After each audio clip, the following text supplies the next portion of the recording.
I will call this meeting of the Rockridge School Board to order. I would invite everyone to shut your communication devices off or place them on silent. Public meeting materials are at the table by the door or accessible on our webpage at rrps.org. And that's on our district information school board board book. At this time, I will ask members in attendance and of the audience to stand and say the Pledge of Allegiance. I pledge allegiance to the flag of the United States of America and to the republic for which it stands, one nation, under God, indivisible, with liberty and justice for all. This time I will conduct a roll call. Director Schoberg. Here. Director Lotiger. Here. Director Addy. Here. Director Tamaro. Yes. Director Anderson. Here. Director Yuhan. Here. Director Sorkin. Here. Director Reardon. Here. And Director Sundquist is here. So we have 9 members. We're not missing anyone. Nice. At this point, I would entertain a motion to approve the agenda or to amend the agenda. I will make motion. Support. Motion to approve and support. Any further discussion? All those in favor signify by saying aye. Aye. Opposed, same sign. Motion carries unanimously. At this point, agenda item number 3 is the recognition of visitors and visitor input. Is there anyone here that has any visitor information? Doesn't look like it, so we can move on to agenda item 4, the consent agenda. I would entertain a motion to approve or to amend. Madam Chair, I would make a motion to remove item 4.4 from the consent agenda for the purposes of discussion. Okay, And I would like to make a correction to the minutes of number 4.1.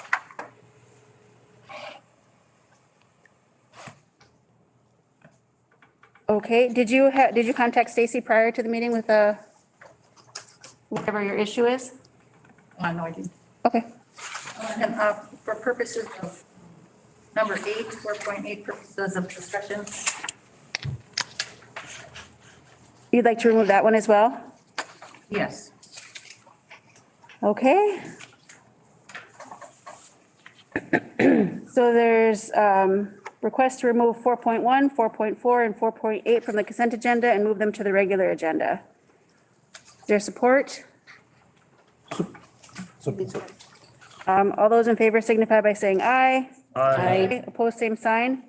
Motion carries, and then we'll just jump right in and go to agenda item 4.1 first, and that's the minutes. Polly, do you want to bring up your issue?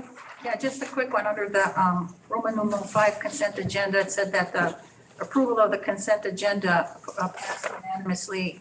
Bill was here in the chair. It was 5-1, and I voted no.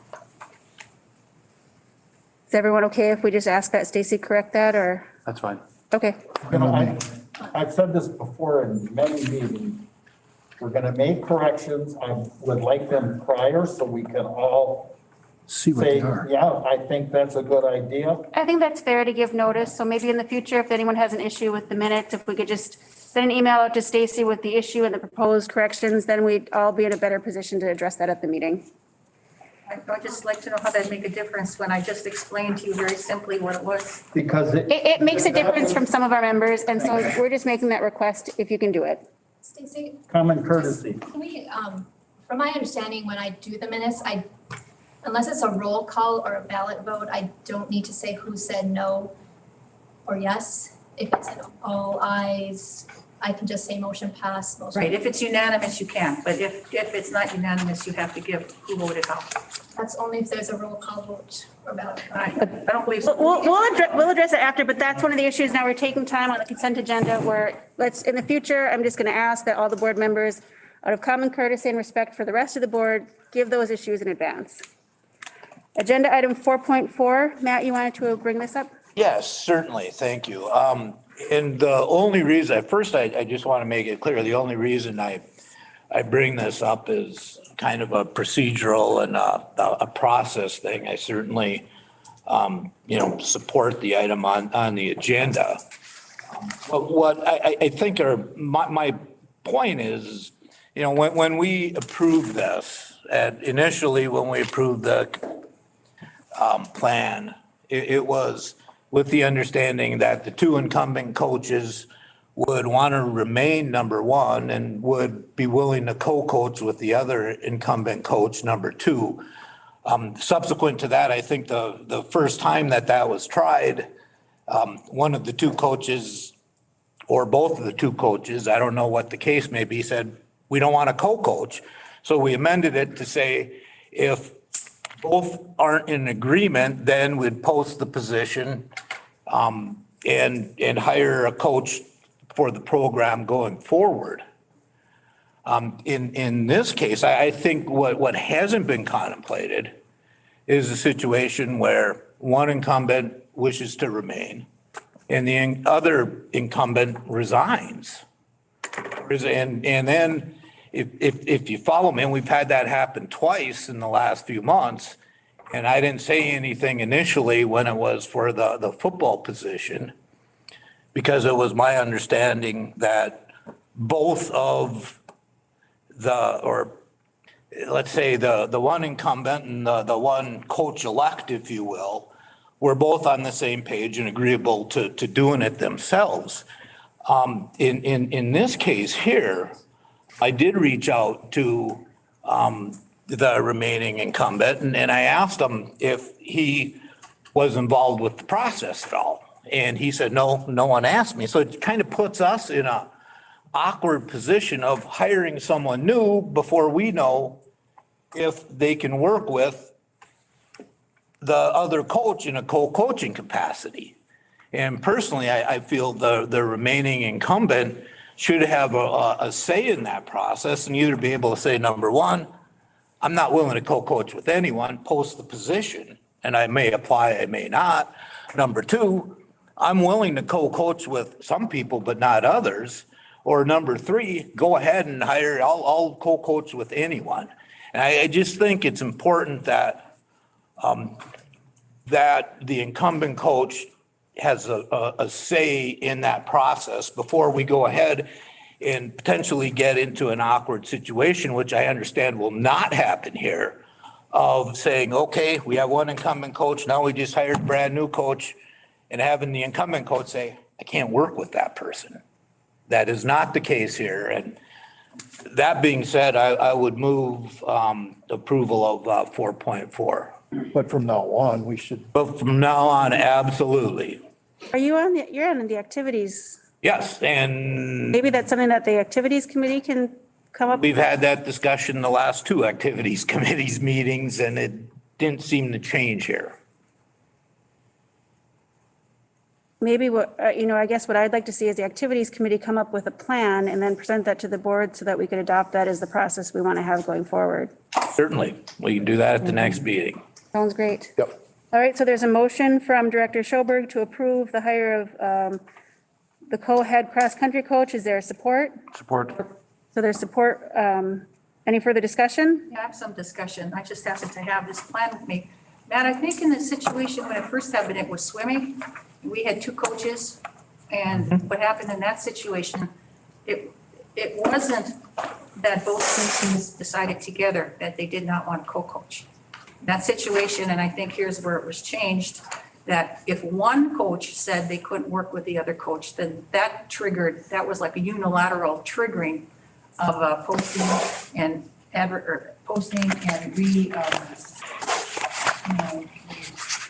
interview. Yeah, and I know one, I don't know if it was one or both. I don't think any of us do. So, but the thing is, before we hire, we should ask the person that's there. That's my point. And And it sounds like that process isn't And necessary. that isn't being followed, maybe to eliminate any problems, we do so. We can iron that out in the activities committee and Yeah, Yes. present something. I appreciate that. Any additional discussion? when you have your committee meeting, I would hope that you discussed, or I would bring it up or send a message myself, is that change that policy back to that one coach cannot trigger cannot trigger the other coach, being out of it, and that you have to go ahead and advertise and re-interview, because I don't think that's fair, just because one says, I can't work with you, but the other one says, I can work with you. The one that says, I can't work with you triggers. I don't think it's fair to compel someone to be on an equal stat level with another person. I mean, frankly, there are some people I would welcome co-coaching with. There are others who I would say, post the position, and if I don't get it, so be it. If you understand what I said, it's like, one can say I can work with you, but the other one says, well, I don't like you, I can't work with you. Why does that one have precedence? And then they threw it back into a new interview and then anybody, they opened it wide open for swimming, anybody, anywhere. I think they interviewed 3 people and somebody, yeah. Anyhow, I'd like that discussed to kind of straightened out for fairness, just like what you're saying. All right, all those in favor signify by saying aye. Aye. Opposed, same sign. Motion carries unanimously. And then agenda item 4.8 is the resignation of JoJo Scott. And Director Sorkin, you wanted to discuss that. Yes, so now that we have a resignation, I think it's a good opportunity to take a look, for the board to take a look and discuss possibly whether we need another full-time one, and maybe discuss having a part-time one and not a full-time one. And like through attrition, that'd be a money savings too. It wasn't long back before we had JoJo. Evelyn Gilbert always had just a half-time athletic director.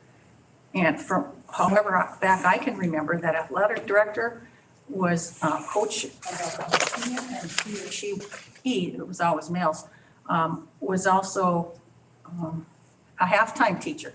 One of them was, a couple of them were Phi Ed teachers, and so I would just like to reconsider if we need a full-time one. I don't know, is it posted yet for a full-time position on our website? I went there today, but. I think at Evelyn Gilbert, though, the athletic director was not the community education person. So that added on to the duties of the athletic director at Evelyn Gilbert. Right, but Virginia has community ed, and then they've got, what, three support staff? So I don't think they've got 3 support staff. Two, two, and then there's a third one. including the community ed director, isn't it? Pardon? Is it 2 including the community ed director? I believe so. That's her, yeah. Why She's one. don't we just wait for this to come back up, and now that they know that we want to look at it further, rather than trying to drum out all the possibilities at tonight's meeting, since it's not on the agenda. I agree. Yeah. So is there a motion to approve the resignation of JoJo Scott? I'd make that motion with thanks to Ms. Scott for her years of dedicated service I to. concur, and a lot of hours over the last few years especially. You will be missed deeply. Absolutely. Agree. I'll support that motion. There's motion by Director Schoberg and support by Director Anderson. Any additional discussion? All those in favor signify by saying aye. Aye. Opposed, same sign. Motion carries unanimously. Agenda item 5 is our administration items, and 5.1 is acceptance of positive community norms grant in the amount of $1 million over 5 years by Michelle Ufford. Welcome. Good evening, everybody. Hello, hello. I am not here tonight as your school business coordinator, but as your friendly neighborhood pinch hitting grant writer to tell you about this great new project and hopefully seek your blessing to move forward. You should have in your packets a one-page overview of this grant that we were approached to apply for by Laura Bennett, who's with the Department of Human Services. She's the regional prevention coordinator here, about the district applying for a positive community norms grant. Does everybody have that overview? Along with the 133-page application. Oh, you got that too, huh? Thank you. Yeah, that's great. I'm sure you all read every word of every page. I hope So we I go don't even- page by page.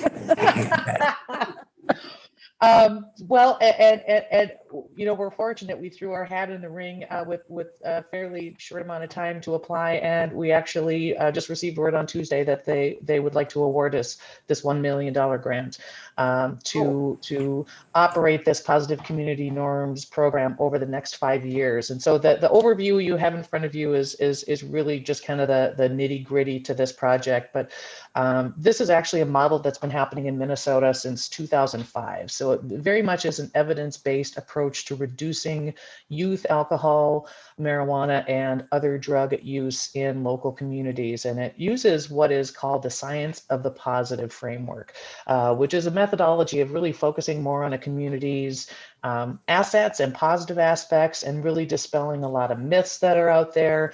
We all kind of have a preconceived notion of the level of underage alcohol use in our communities, and really what they found in these other communities where they've operated this program is that's not necessarily the case.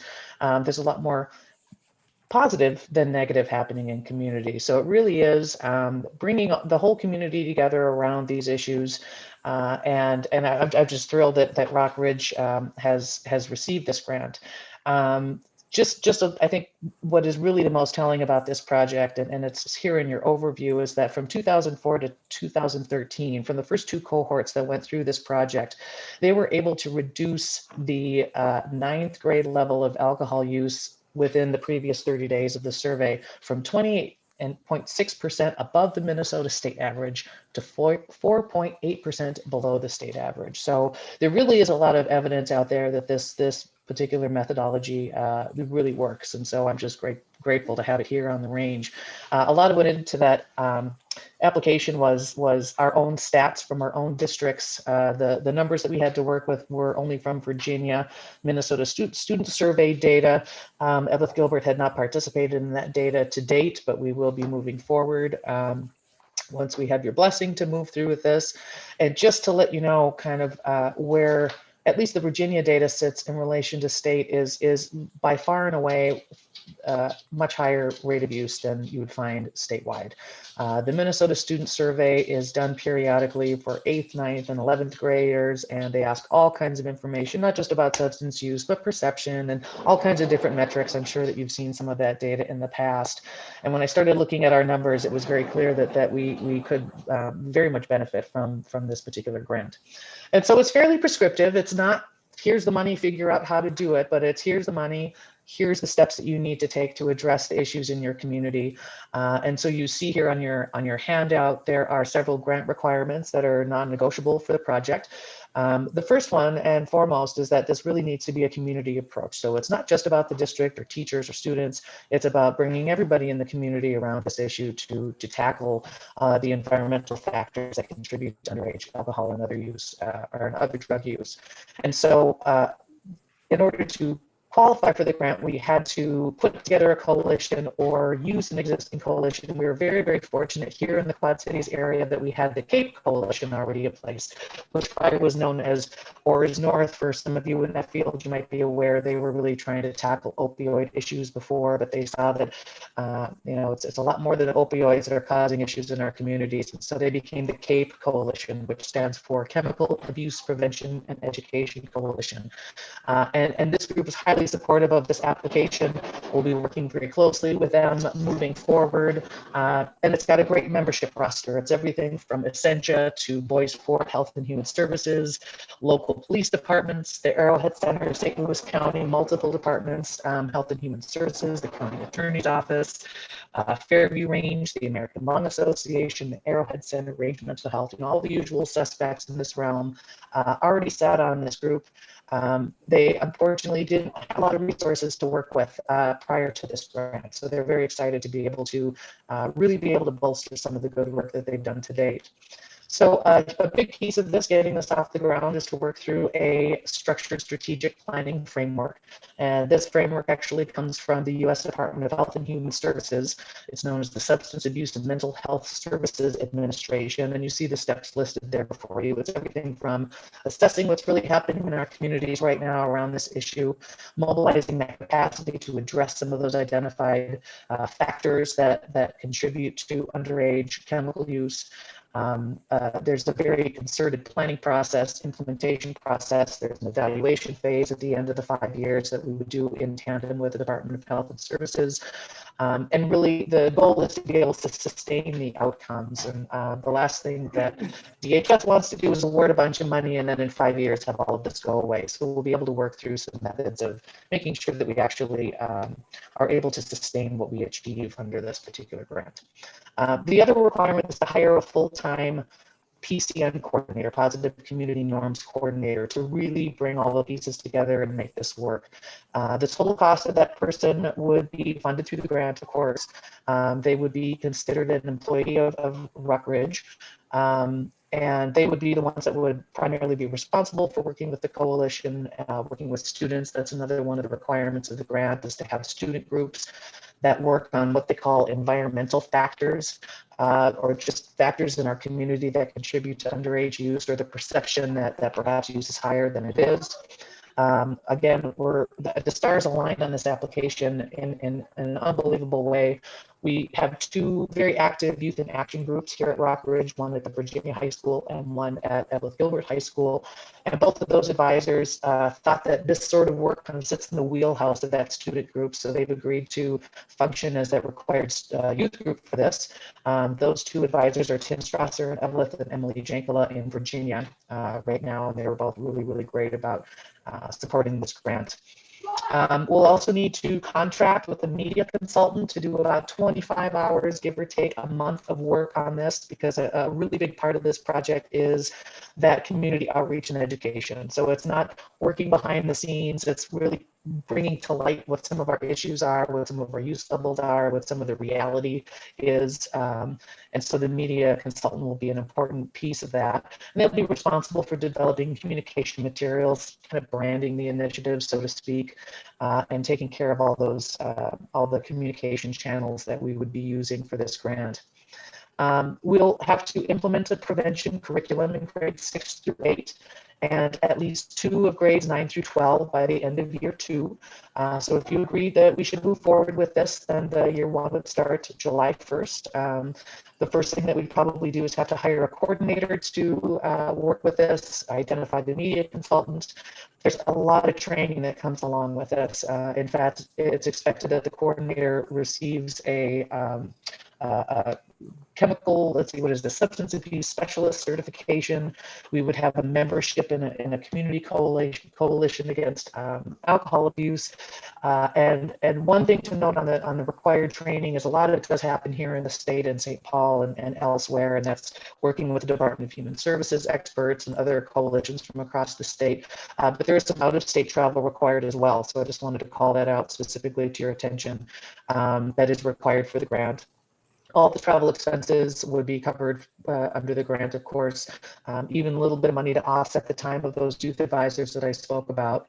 And then we would be adding another student survey in years 2, 3, and 5, which is specific to this project. It's called the Positive Community Norms Survey. And then we would also make sure that we both sides of the bridge, so to speak, would be conducting the Minnesota Student Survey each year as well. And that's really a source of some really great data that would be useful, I think, in many other ways. So the application required a obscenely detailed 5-year budget for each year. And so we were able to kind of model some of that off of some other successful projects. Here in the Northeast region, there have been PCN projects in Chisholm, International Falls, Grand Rapids, and Deer River. So we had some local folks who were gracious enough to provide their materials to help us wrap our heads around what the budget looks like. But a lot of it is, of course, the expenses related to the full-time coordinator, that's wage fringe, the whole package, the media consultant fees, a little bit for the business office time, business office staff time. In fact, we are required to send a business office staff person to training at DHS so they really understand the ins and outs of this particular grant. We were also required to designate a program director or somebody to supervise the PCM coordinator. And we're very fortunate to have Lisa Perkovich, who, when she was over in Deer River, was actually part of their application for a PCM project. So she's got some experience with this. And I just say anecdotally, she has told the admin team that what a positive impact it had on that district and her time over there. It made them think about data a lot differently, and focus on all the many more positives that are happening versus some of the negatives that we tend to get caught up on sometimes. I mentioned all the travels is included in the budget, with the out of state included. The cost of prevention curriculum can be charged to the grant.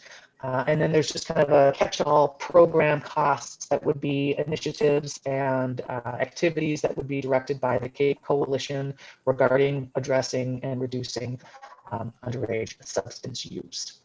And so that's my overview for you tonight. We do need your blessing to move ahead with contract negotiations with the Department of Human Services. I understand that it's perhaps less about negotiating the line item dollar amounts that we had proposed, and more just making sure that we understand the requirements from a granting perspective and are prepared to meet those. And so it's just, I think it's great news. It's a really great resource that we can add to all the other great things that we have going on. I'm just happy to have been a part of it. So with that, I guess I would ask for. You'd like us to, yes, to have a motion to approve? I will make a motion to approve and move forward. Support. Motion by Director Lotiger, support by Director Anderson. Any discussion? I guess I'd just like to say, Michelle, thank you so much for putting this together. I know grant writing is not easy, but I just think, wow, this is going to be awesome for our communities and our kids. So thank you. And with that, You're all welcome. those It was good to exercise the grant writing chops. all those in favor signify by saying aye. Aye. Aye. Opposed, same sign. No. Motion carries 8-1. Thank you very much. Thank you, everyone. This will be Michelle. great. We'll keep you posted. Awesome. All right, agenda item 6 is the quarterly presentation on construction. Welcome back, gentlemen. Thank you. Here we go again.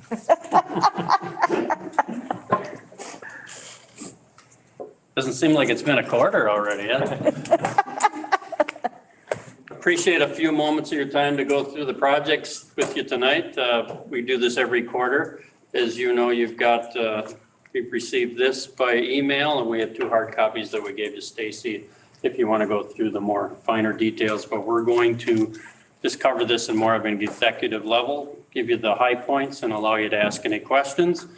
It's real important to us to make sure your projects, that you know what's going on in them and that you have a chance to ask us anything you want to on each of the projects.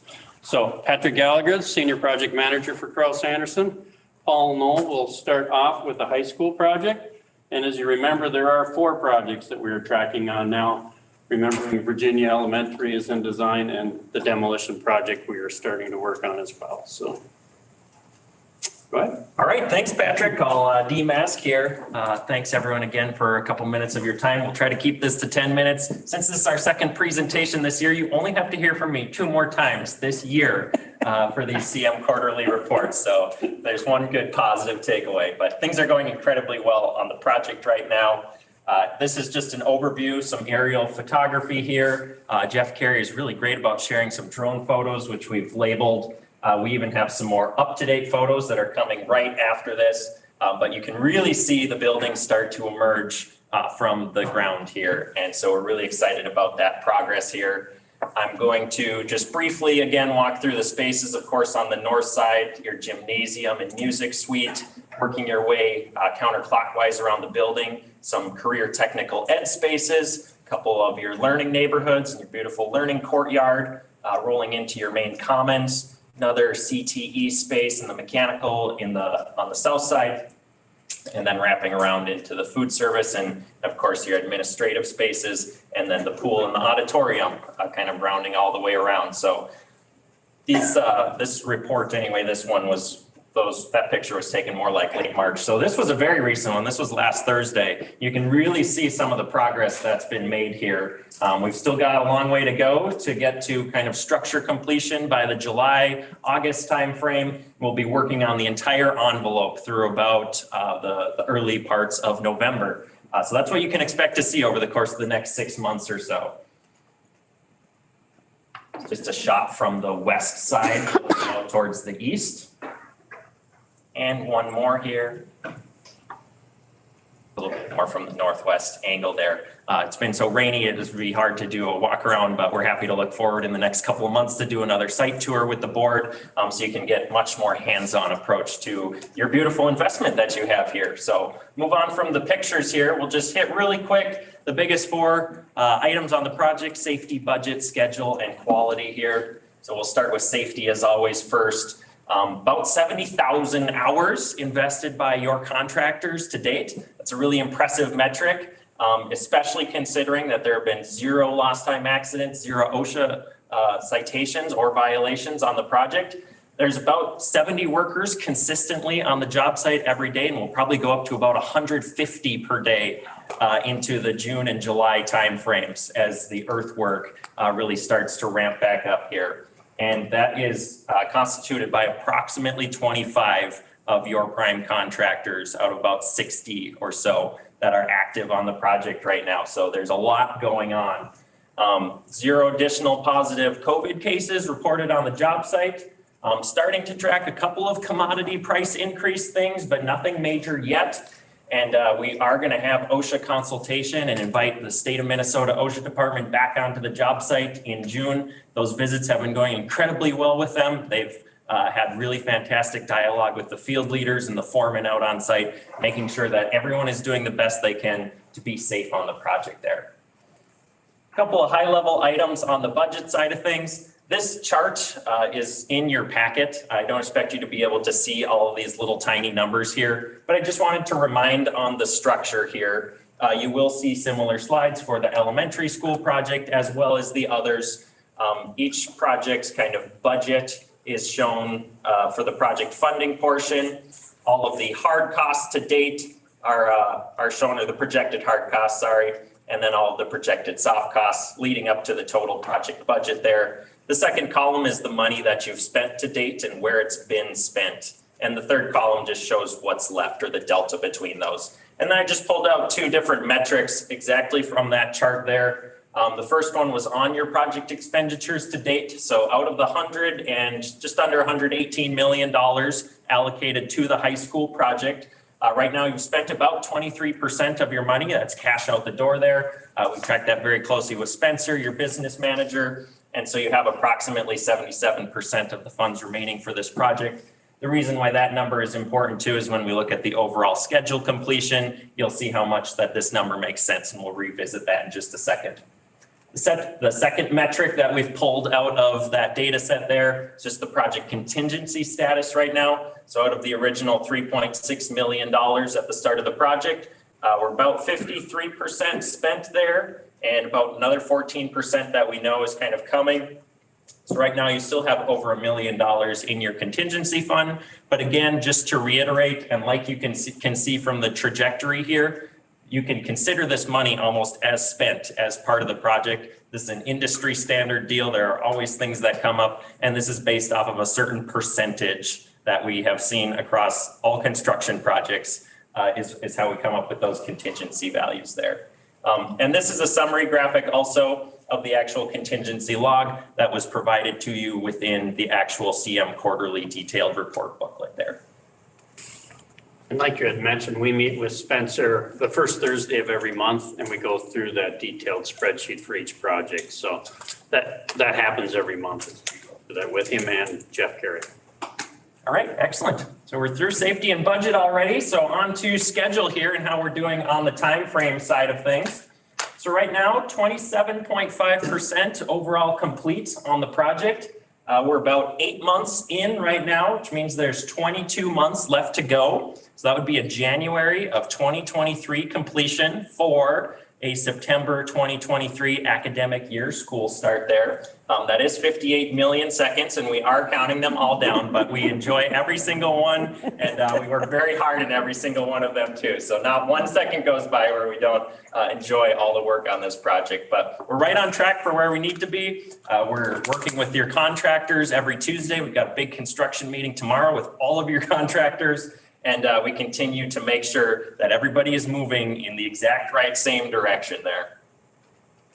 And just to go back to your project expenditures, if you remember, we're 27% complete and about 23 or 24% of the money spent. That is exactly where you need to be. You would hate to see 80% of your money spent and only 27% of your project complete. So that little gap in percentage, which is actually favorable towards the district, it's kind of the 30-day payment cycle that takes place there.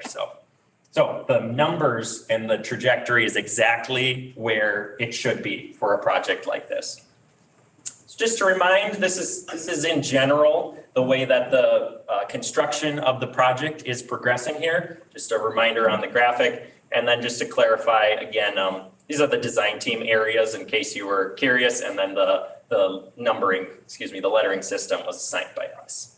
That's just the direction that things are being constructed in. I took this snip out here out of the master project schedule, and the biggest thing I wanted to just reiterate is you can see how this vertical line, which represents kind of where we are in time today, moving from left to right, you can see that we're now touching every single phase's red bar, which means that you essentially have 13 different micro projects that are going on right now in order to construct this overall high school building, which is really cool there, which means that you can take advantage of different stages going on, and you can involve all sorts of different contractors, not just wait for one thing to be done before you start the next. So making maximum usage of time there.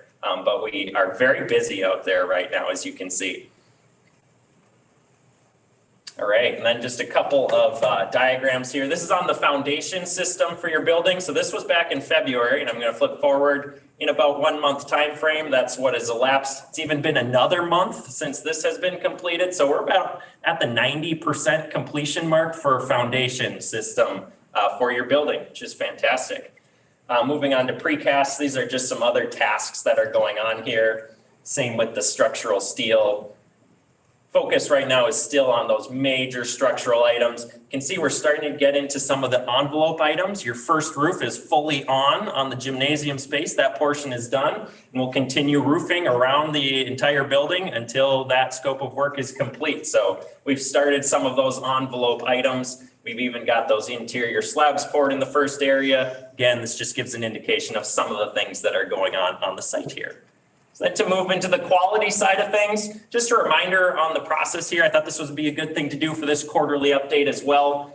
Just a reminder that your building is fully designed by some of the best professionals in the architecture and engineering world. They're all fully licensed, all board accredited. They are the ones who specify in these very huge tomes and drawings exactly what your contractors need to put into those buildings.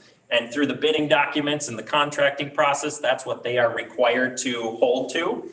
And then where we come in is we help those contractors adhere to those items, pre-installation meetings, getting people together, working through those tricky details. And then just to note, all of those items are then inspected by third-party independent agents that the district then hires to check on the contractor's work that is going in on site. So you have people like independent testing agents and who are checking compaction and other things. I think I go through a couple of items. Yeah, so check compaction of earthwork. Look at the concrete reinforcing in the rebar before any of the concrete is cast.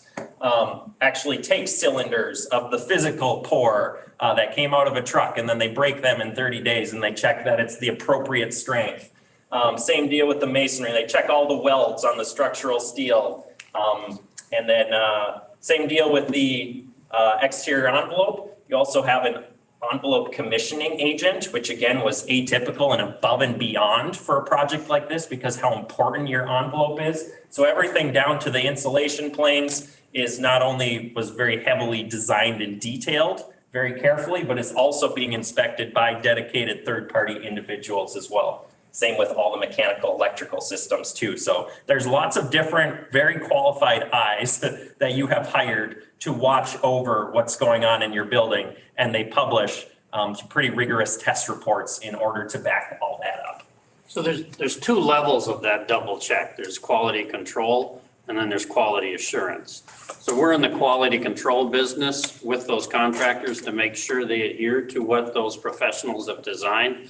That third-party testing is like the other check. That's the quality assurance piece. So those multiple levels, as Paul has mentioned, gives you confidence that you're actually getting what was designed by those professionals and what the state has approved. Awesome. All right. And then the last point on quality I wanted to make too, just give an update on this exciting portion of the project. A lot of your staff and a lot of kind of subcommittees have been working very carefully to help define and plan out kind of 5 different years of student build opportunities on the job site. So some really exciting work and discussions have happened there, but I'll let your staff and Michelle Uppard kind of give you the exciting updates there.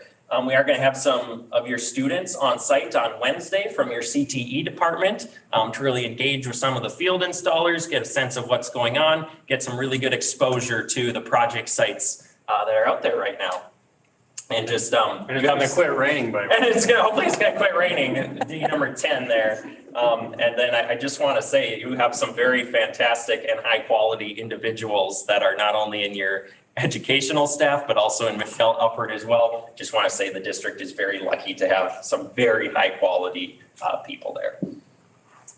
One more thing on quality, just there's 2 other logs that are included alongside the contingency log in the big packets that we've turned over. The first one talks about submittals, which is basically the design professionals specify and draw what they want, and then a contractor gets hired and they kind of re-show them what they're going to get.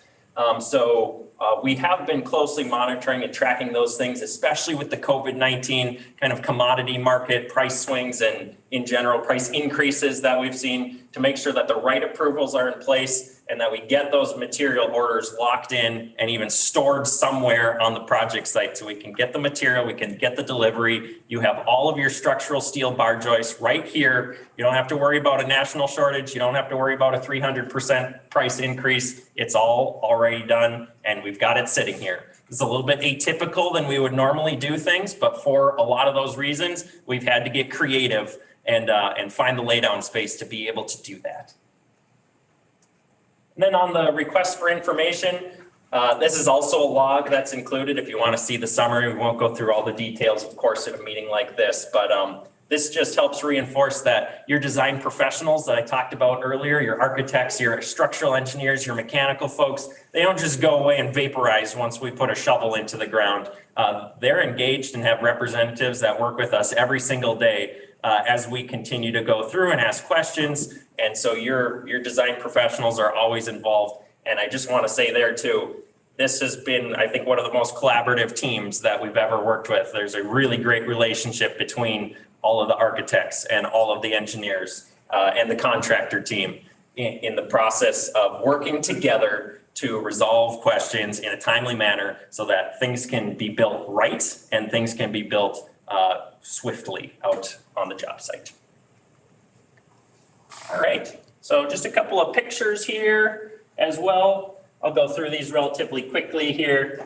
Just an example, just like I talked about with those rebar inspections, these are the kind of things that independent testing agent would come out. They'd make sure the right size of bars are being used. They'd make sure that the tie patterns are exactly in line with what the structural engineer asked for. These get inspected before they get encased in liquid concrete. That way we know that it's right and we've got to publish test reports on them. So lots of concrete work still going on under the ground here.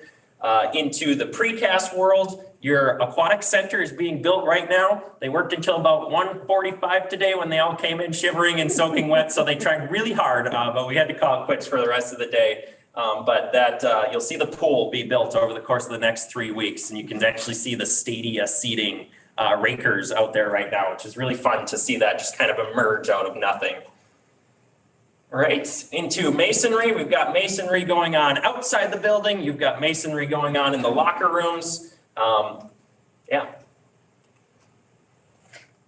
the steel side of things. A lot of your big portions of the structure that are steel reliant are all erected right now. So these are your two learning neighborhoods looking from the west there. And like I mentioned about those material deliveries, if we found a place to put a bar joist, we put a bar joist there. So we're just about out of room, but we're making it work for now. And hopefully we want to get them up in place and onto the building instead of on the ground there. So. All right, and like I mentioned too, just you can see some of the spray insulation that's going on. This is your music suite looking from the northwest. So last time you were with us, there was no exterior wall planes. Now we got the whole exterior wall planes. We've even got the insulated metal panels here. They were going to start putting those up today. With the rain, they might have had to hold off a little bit, but you can see the insulation that gets inspected again by your envelope commissioning agent. And really excited to start working our way around the outside of the building. This is the north side of your North Learning neighborhood. You can start to see some of the window openings and what a unique building and pattern you're going to have here. Like I mentioned, we've got the roof on. This picture's a little out of date. This roof is actually all complete now. It's up on top of the gymnasium. And these are all the insulated metal panels, just like you see on the outside of the elementary school. The high school is going to look like that in a couple months, probably 6 months, but we're going to get there. And then these pictures were taken from the mock-up that's actually right outside the front door of the Spectrum building. You guys can see those at 8.2. This is an example of what the weathering Core 10 steel metal panels are going to look like. Those would be on the inside of your learning courtyards. And then looks like we got some audio from someone there. And then this is a good example of your brick veneer skin here with those accent rusty kind of colors. So this is kind of going to be Rock Ridge awesome and Iron Range awesome too. All right, and then moving up to mechanical, lots of ductwork in place, probably 90% within the gymnasium space now, as well as electrical, doing underground plumbing work, lots of stuff going on inside of the building. And we're gonna make this a beautiful football field someday. It's not quite there yet, so we got a little bit more work to do, but it's getting closer. So with that then, I would ask if there's any questions, and if not, as always, go Wolverines.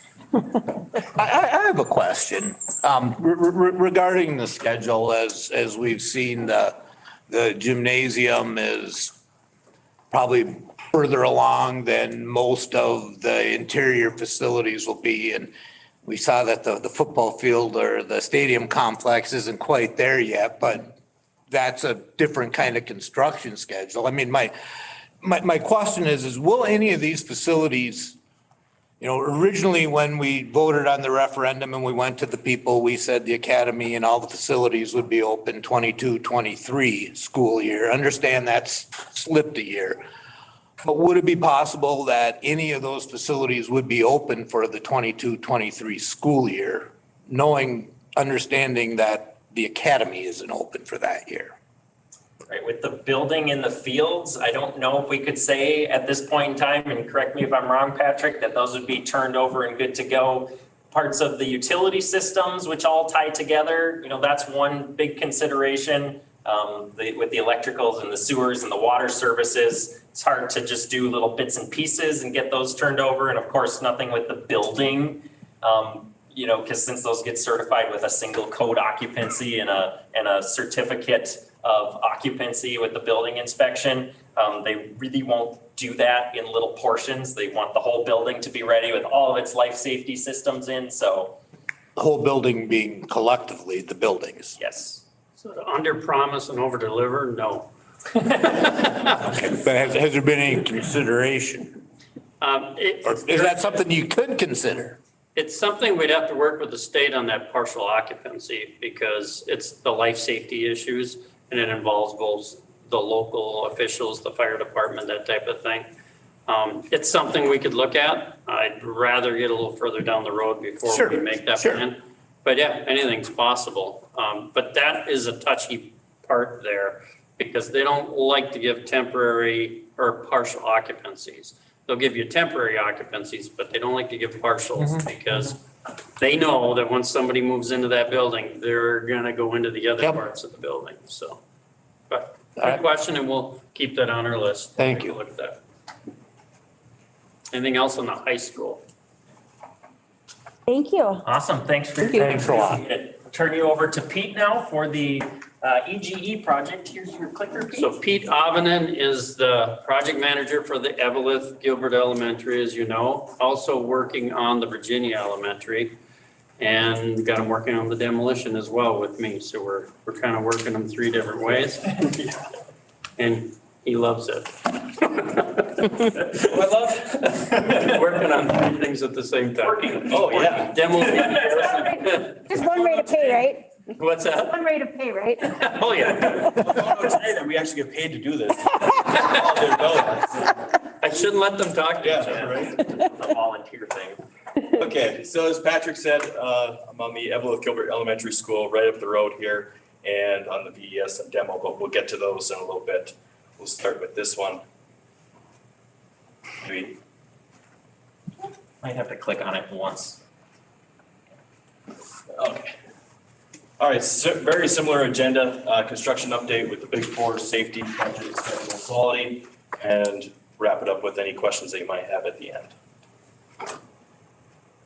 So now one click. You broke it.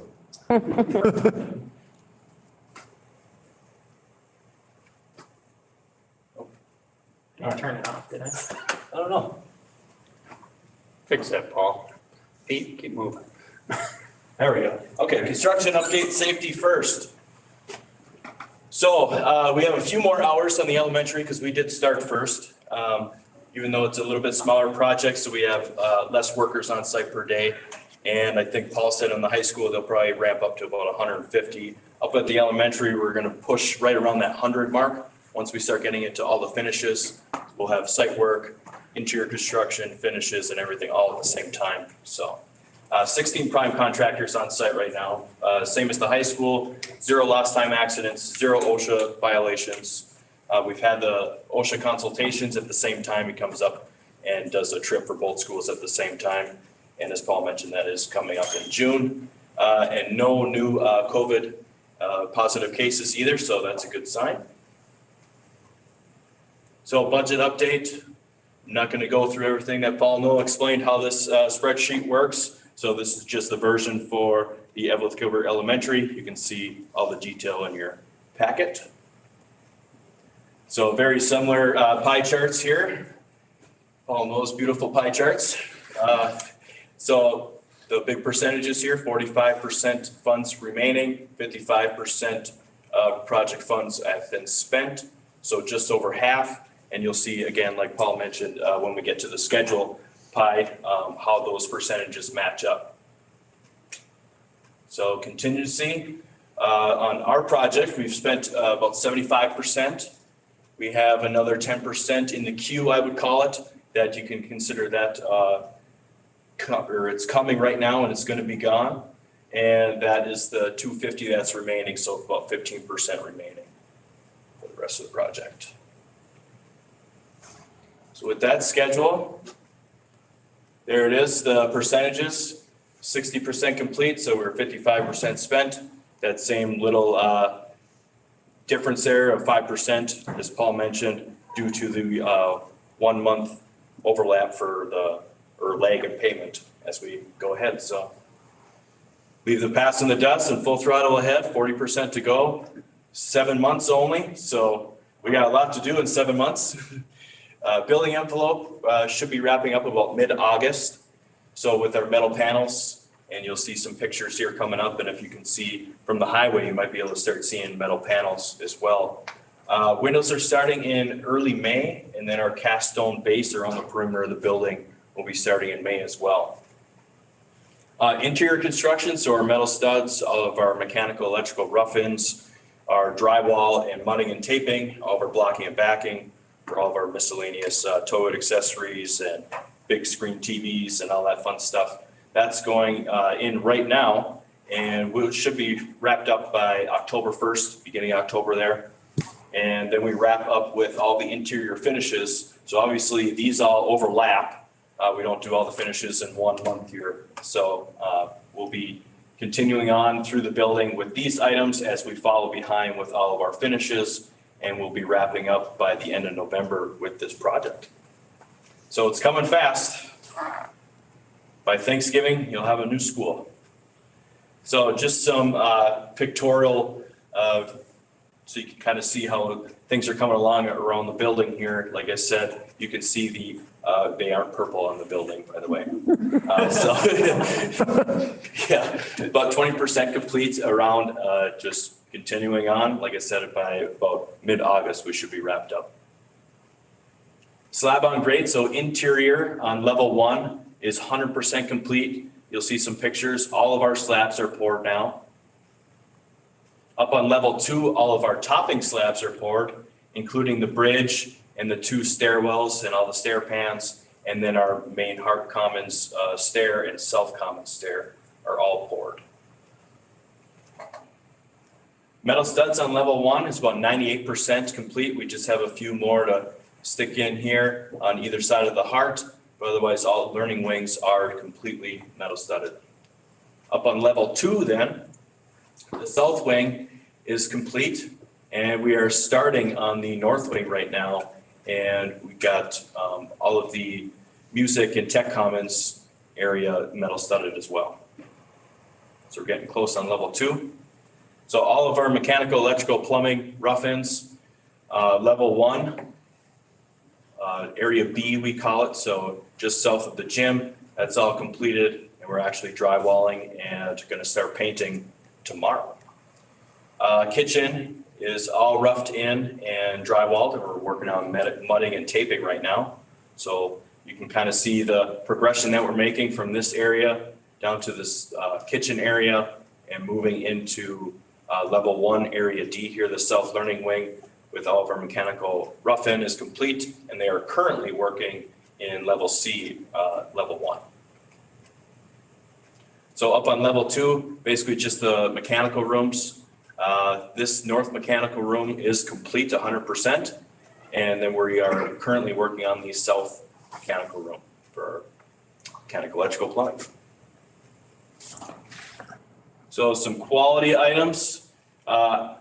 Paul Knoll had touched on kind of the process and the different commissioning agents and testing agencies. So I just wanted to hit some of those items as well here with the pre-installation meetings. We are 95% complete with those.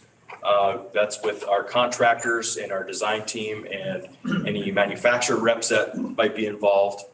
And all we have left actually is landscaping for that right now. So those pre-installation meetings, just real quickly what we do, let's just take roofing.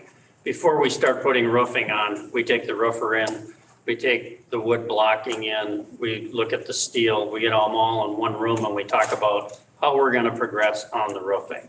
So all that meeting is roofing. Do the same thing for slabs, do the same thing for mechanical.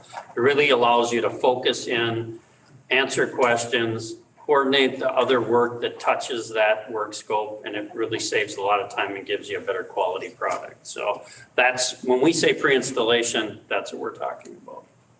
You made a good point about when different items of work come together and how they meet up. So a part of some of those pre-installation meetings, like a building envelope, you have multiple contractors because they do overlap their work. So we're coordinating before they're even on the site. Third-party testing as well. So we have NTS up at the elementary. They've been doing the earthwork compactions, the concrete testing, and rebar inspections, all of our steel connections and welding inspections as well. So no issues thus far on the project. Third-party commissioning agent for the building envelope is Intertech, actually on both projects. And on-site inspections have been ongoing for both projects. We have a couple more up on the elementary because we are a little bit further along. We do have one on-site test complete as well. So they had one envelope test. They will have a window test in the future, and then they will have a full building air infiltration test. So we have one test complete. We have 2 remaining. Third-party commissioning agent for mechanical electrical. We also have for Hallberg Engineering. And they have made a site visit so far. They came a little early just to see where we're at. And he saw no issues so far. And we're supposed to meet with him early May for an actual kickoff meeting and meet with the contractors and himself to see what he's going to be expecting from them as well. So So some photos, overall site photo here from the northwest. So you got, I don't know if you guys can see that, but you got translucent panels right here. They look really cool in person if you get a chance to go up there. Metal panels here, that's gonna be the main color of the metal panels and being pattern, and I'll get a little better picture for you as well. So aerial from Jeff Carey, looking for a new one. Paul got new ones. So, just to kind of reiterate where the building lies here. So here's our gym, our hard commons, kitchen down here, our office by the main entry, our receiving and loading dock area right here, and our south and north learning wings and our courtyard. So west side of the building, main entry, south wing, and as Paul mentioned, he got all of his insulated panels on the site, so that's what they look like when they go on the building. And a part of the envelope commissioning agent, big one that he inspects is all of this blue stuff that you see around the window. You won't be able to see it when the building's done, by the way, so you don't have to worry. But that is like a flexible, if you think about like a flexible house wrap residential world. So it's like a waterproof membrane, flexible membrane to go in the window opening. So that gets put on and they inspect all the seams and the extra glue to cover the seams. And then also get spray foam between the joint of the window opening and the insulated panel. Kind of like ice and water shield if you put that on a house where it's got a sticky back and it flexes to it. So really seals them up nice. Mm-hmm. So courtyard, as you can see, it's starting to match our rendering here. We're getting really close. Once that metal panel and siding starts to go on, then it'll really start to look like this picture. So all this plastic that's left here, these are all windows, by the way. So lots of glass, lots of natural light coming in. These big windows here. North side of the North Learning Wing. So this is the only spot right here, and at the main entry, a few insulated panels that are left. You can see that spray foam insulation up there at the top, similar to what you saw on Paul's job. So that's all the way around the building. We left this open right now so that we can get stuff up on the second level from outside with a forklift. Oops. You can get our man lifts out. Yeah, right. Get our little scissor lifts out. So that's a little better view of your translucent panels.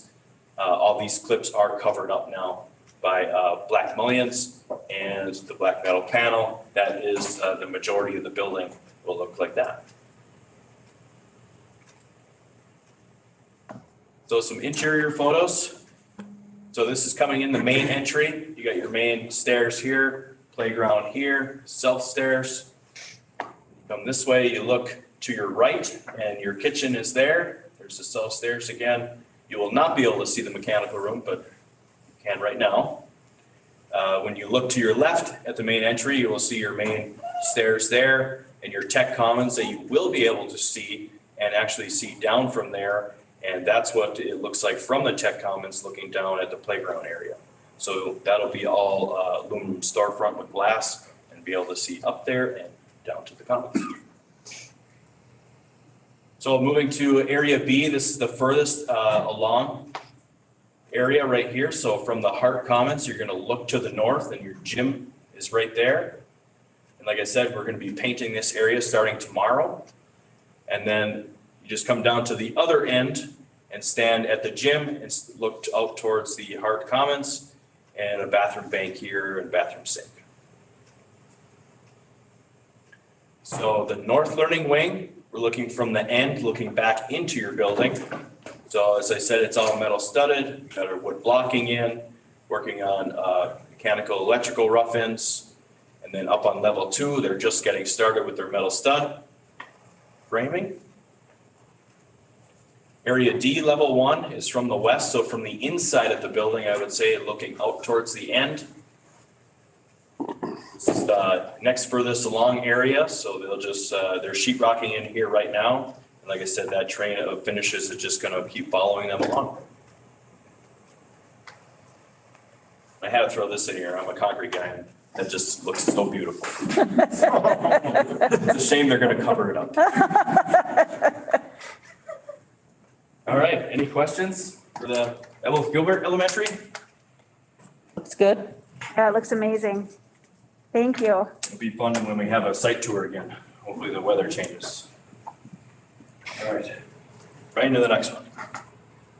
So Virginia Elementary, we're at about and we'll cover this, about 50% on this design. Just want to real quickly go through that and give you an update on where we're at. Yep, so moving on to the next elementary, this is a new rendering here from the design team. It's looking really nice. And like Pat said, they're coming along on the design. So we'll do a little design update, where we're at and where we're heading with bidding and schedule, look at the budget, and then any questions at the end. So design update. So this is kind of what the site is looking like right now. And we got the main entry right here. So as you know, the triangle type shape of the building, the existing gym here. Got the main entry, monument sign, which you'll see a rendering of here shortly. And some planting beds here. And you notice how the trees are kind of in alignment here? That's on purpose, so you'll be able to actually see from the street or from the sidewalk here as you're walking by, like down the aisles of the trees, you know, kind of like when you drive by a stand of Norway pines and you got them all in a row. Some natural play areas. Then we have the hardscape play area and some more hardscape here, loading dock over here, some trails coming through the site for outdoor learning, and a big field here for the kids to play in, and a hill over here for sledding. It's coming along really nice. So looking at the end of the building, there again, lots of glass, lots of natural light coming in for the kids. And you got your outdoor learning space here on the patio with all the hand railing up here, obviously for safety. And lots of wood, and that wood ends up going back into the building as well, kind of carry it through.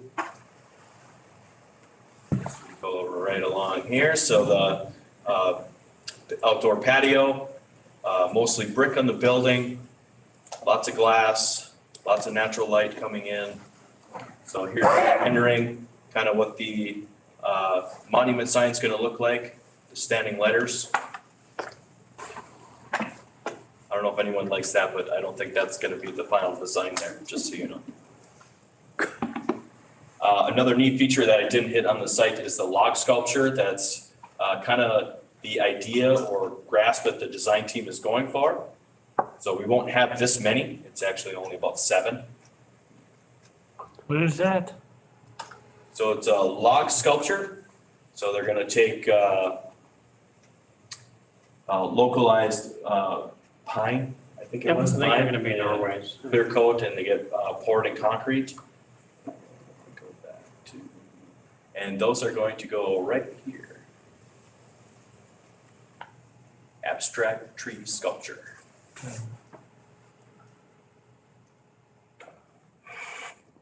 So these are from DD. I did not have any new CD drawings to show, but it's the general concept of your main commons area and your auxiliary rooms like your art and the media area and the tech exploration. Nurses down here and your offices. Up on level. So on the CD drawings now, they're just going into more level of finishes and detail as they're going through this. What's in the kitchen and what are the parts and pieces, as well as each of those other spaces. So level 2, if you remember, is all studios on the exterior of the building. And then your big flex learning areas for collaborative learning, both on level 2. So also out here with your learning terrace. And level 3 is very similar. Obviously no terrace at level 3. So a new rendering for when you come in the main entry. So this is the commons. There again, that all that wood coming in to the building as well. Rockridge green in there. And this is just looking from the other way. There's your main entry. Reflects that detailing that's going on right now. Yep. So one of those collaborative informal learning areas. And same thing with the media center.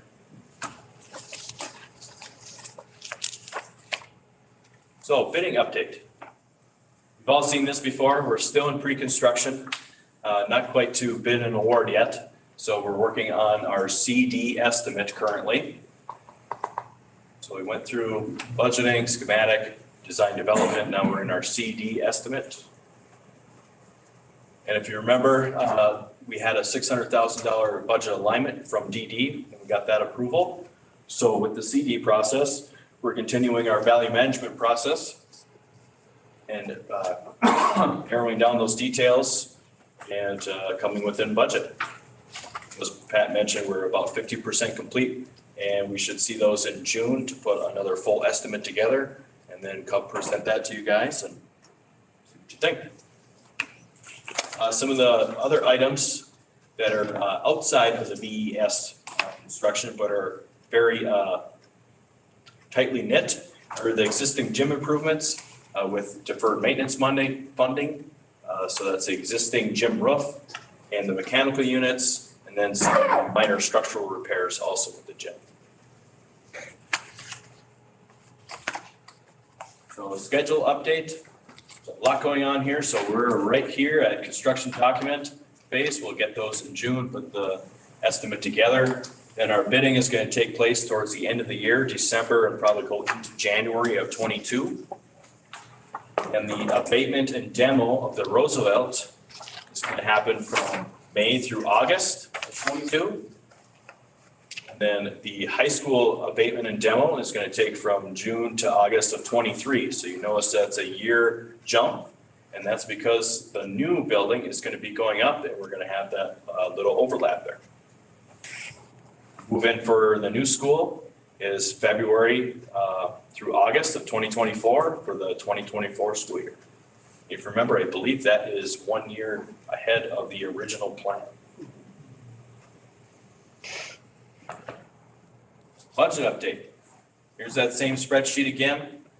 Very minor expenditures so far. Obviously, we're just in the design phase here, so about 1% spent, 99% to go. But we'll keep this same format, so. Yep, it's consistent. so you can kind of see how that tracks as we get closer. No contingency spent.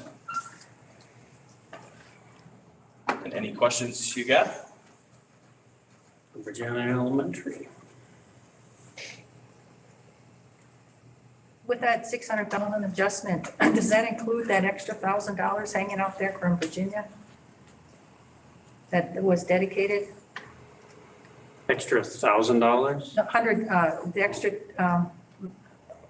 was it? Right. $1 million, it was $1 million left. Everything that got added was put into that budget that he just had up there. That is correct. Those are all included in there. So that value adjustment thing, that 600,000, that does include that or doesn't include that? So all of those funds are in the budget, and we are 600,000 misaligned right now, but as we're going through the design, we're narrowing that down, so it is included.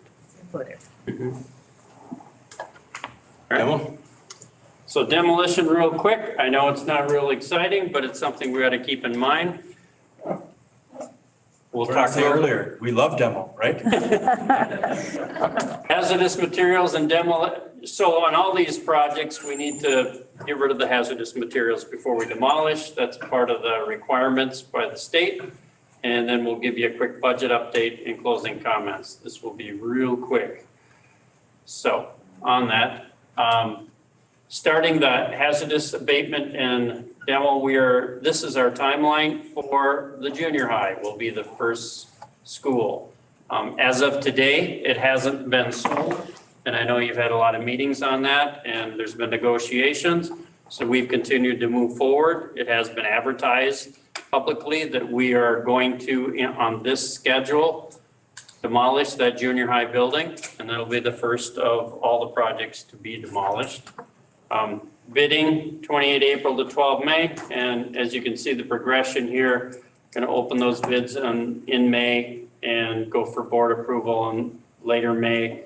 And we will abate in June after we get out of school and demolish that building in June and July.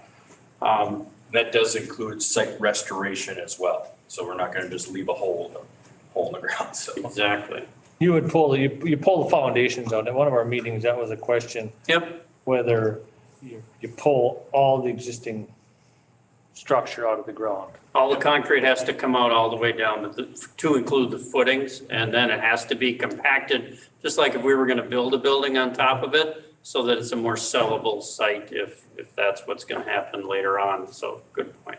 And we'll have that documented with testing as well. So if somebody wants to buy it, they can see that it was compacted the right way. And we've already done some coordination with the city on termination of utilities and where to do that and how to cap them, so working on that. I know that Jeff Carey is also working on the possibility of a purchase. We're gonna keep moving forward like that's not gonna happen. And if good things happen, then we'll stop. But we're getting real close to committing to contractors after we come for board approval on 24 May. But these two things are moving in parallel as we go forward. And the status of the remaining items in blue, we'll talk that when we get to that demo slide. Things like the old football field and the old baseball field, negotiations with the city that they take that over and all the liability that goes with that. So if somebody gets hurt on the old playground or on the ball fields, that's no longer a school district liability. Okay. Next slide. So just a real quick summary here, the existing gym, that there was a question about whether the city would want to maintain the existing gym because it isn't that old. And those conversations continue to go on. There are some things that need to be considered. We talked about them before on heat plants and disconnecting that from the rest of the building. So those discussions are still going on. The Manual Arts Building, which is a historic building, those procedures, we have to go through those steps as well before we can demolish that building. And the old bus garage, we do have fuel tanks there that you still need. And then when we do decide to take those out, there's a process for removing old fuel tanks. And there's a shooting range, which we talked about before as well, that agreement. We did check into that and that can be terminated. We just need to go through those procedures as well. The high school building does remain until 2024, and that's mainly so we can run the heat for the rest of those structures, because as you remember, Virginia Elementary moves there for one full year. So we have to keep that heated and keep that process moving forward. And this was the graphic, pretty much has stayed the same. This is the building we're talking about in the junior high. This is the Manual Arts that will be next. And then as we say, all of this needs to remain because the heating plant is right there and feeds through this building up to where we're going to have Virginia Elementary for that last year. This is where your fuel tanks are, and we need to maintain that as well and you have that metal building bus garage there.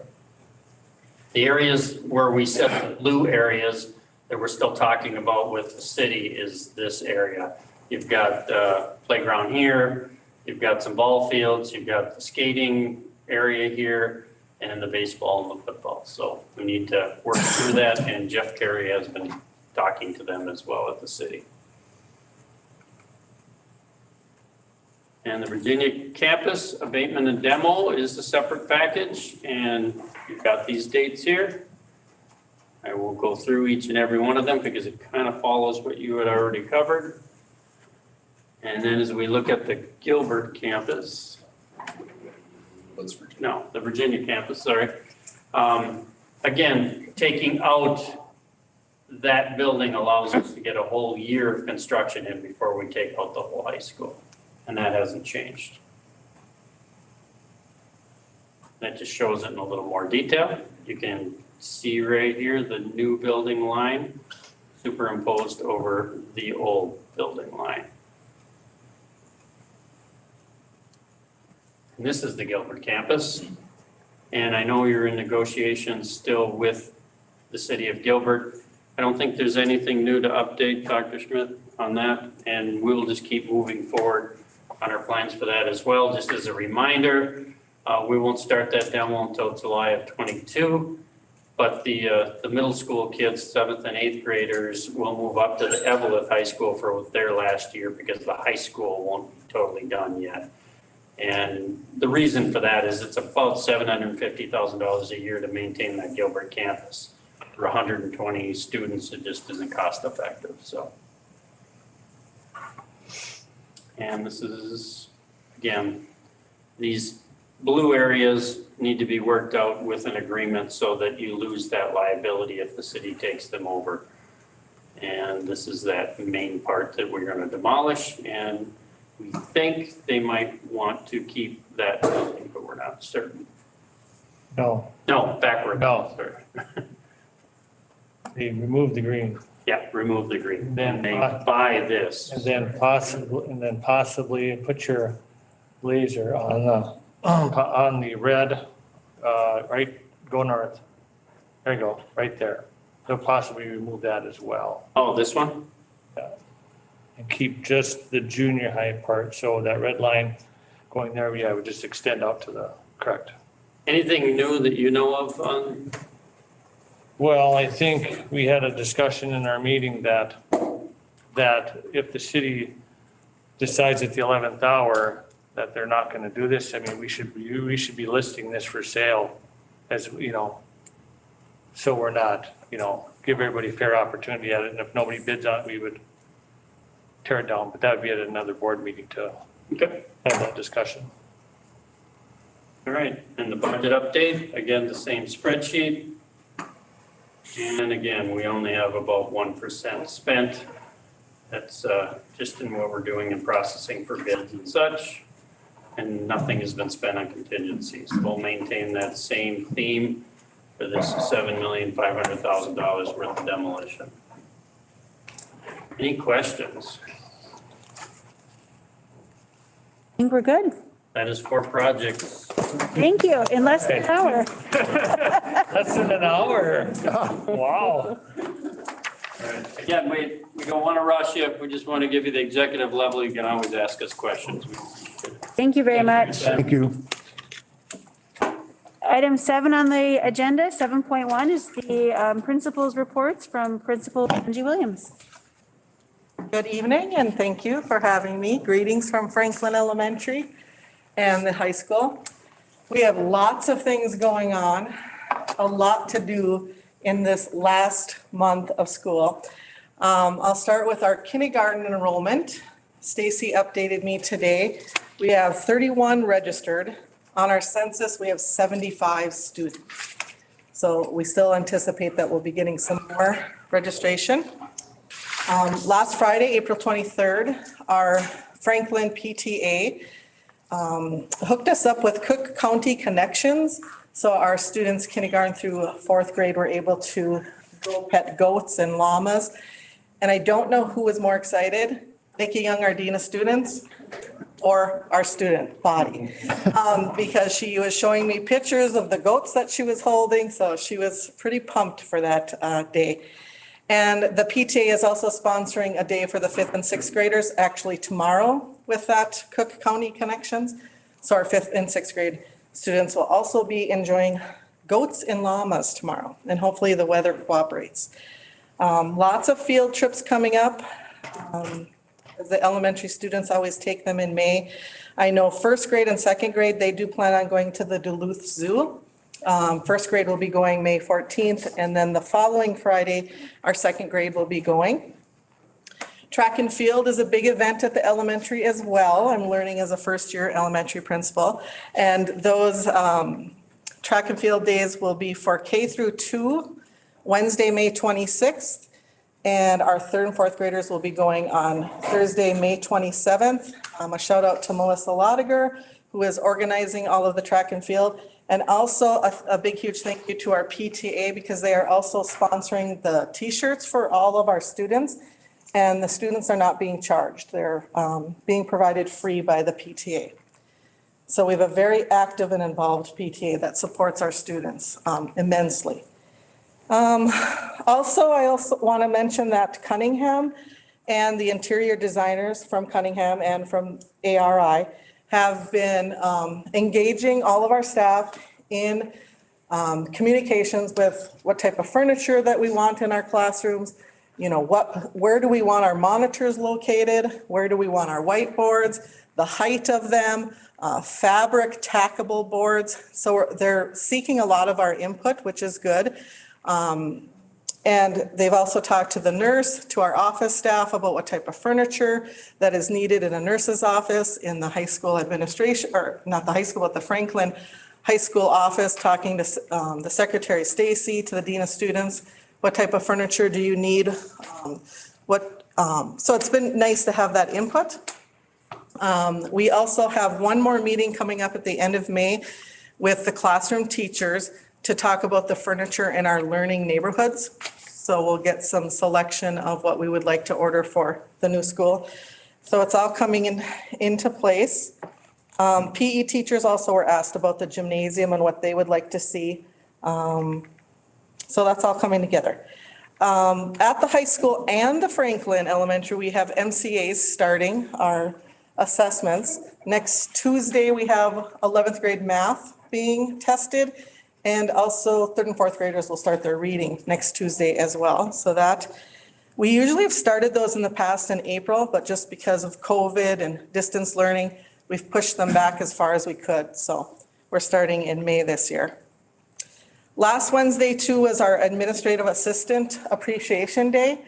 So I want to give a shout out to all of our administrative assistants for all the work that they do, but a special recognition to Laura Tassoni and to Stacy Butala for all that they do for me as a principal. They help keep me sane and keep me organized, and so I can run 2 buildings.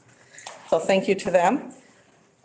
Something in common with both Franklin and the high school. Also, we have summer school and targeted services and credit recovery.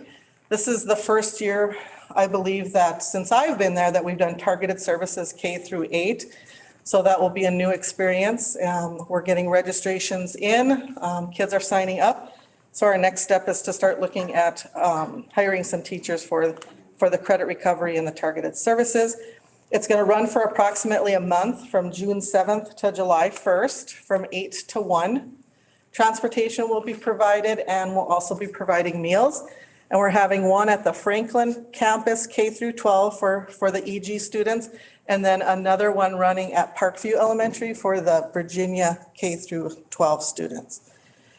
So we're hoping that will be successful for us. At the high school level, Mr. Strasser, I want to give him a thank you, and the Youth in Action students. They put on a badminton tournament for 4 days about 2 weeks ago.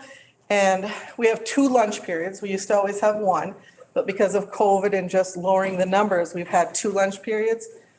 So he sponsored the YIA, the Youth in Action, sponsored a tournament.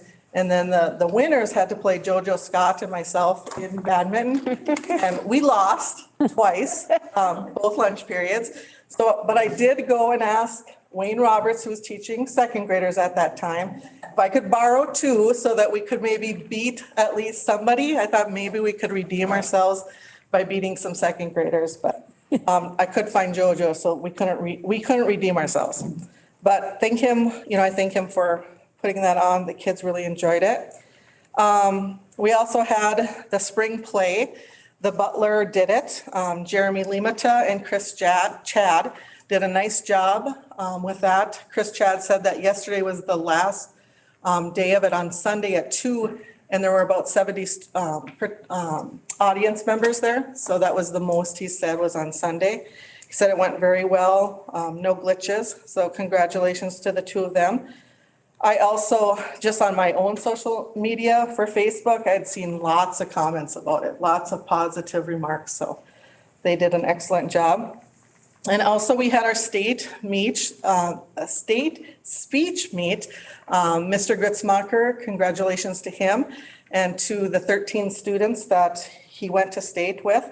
3 of the students made it to the finals, and they placed up to 8th place. And we had 2 4th place finishes.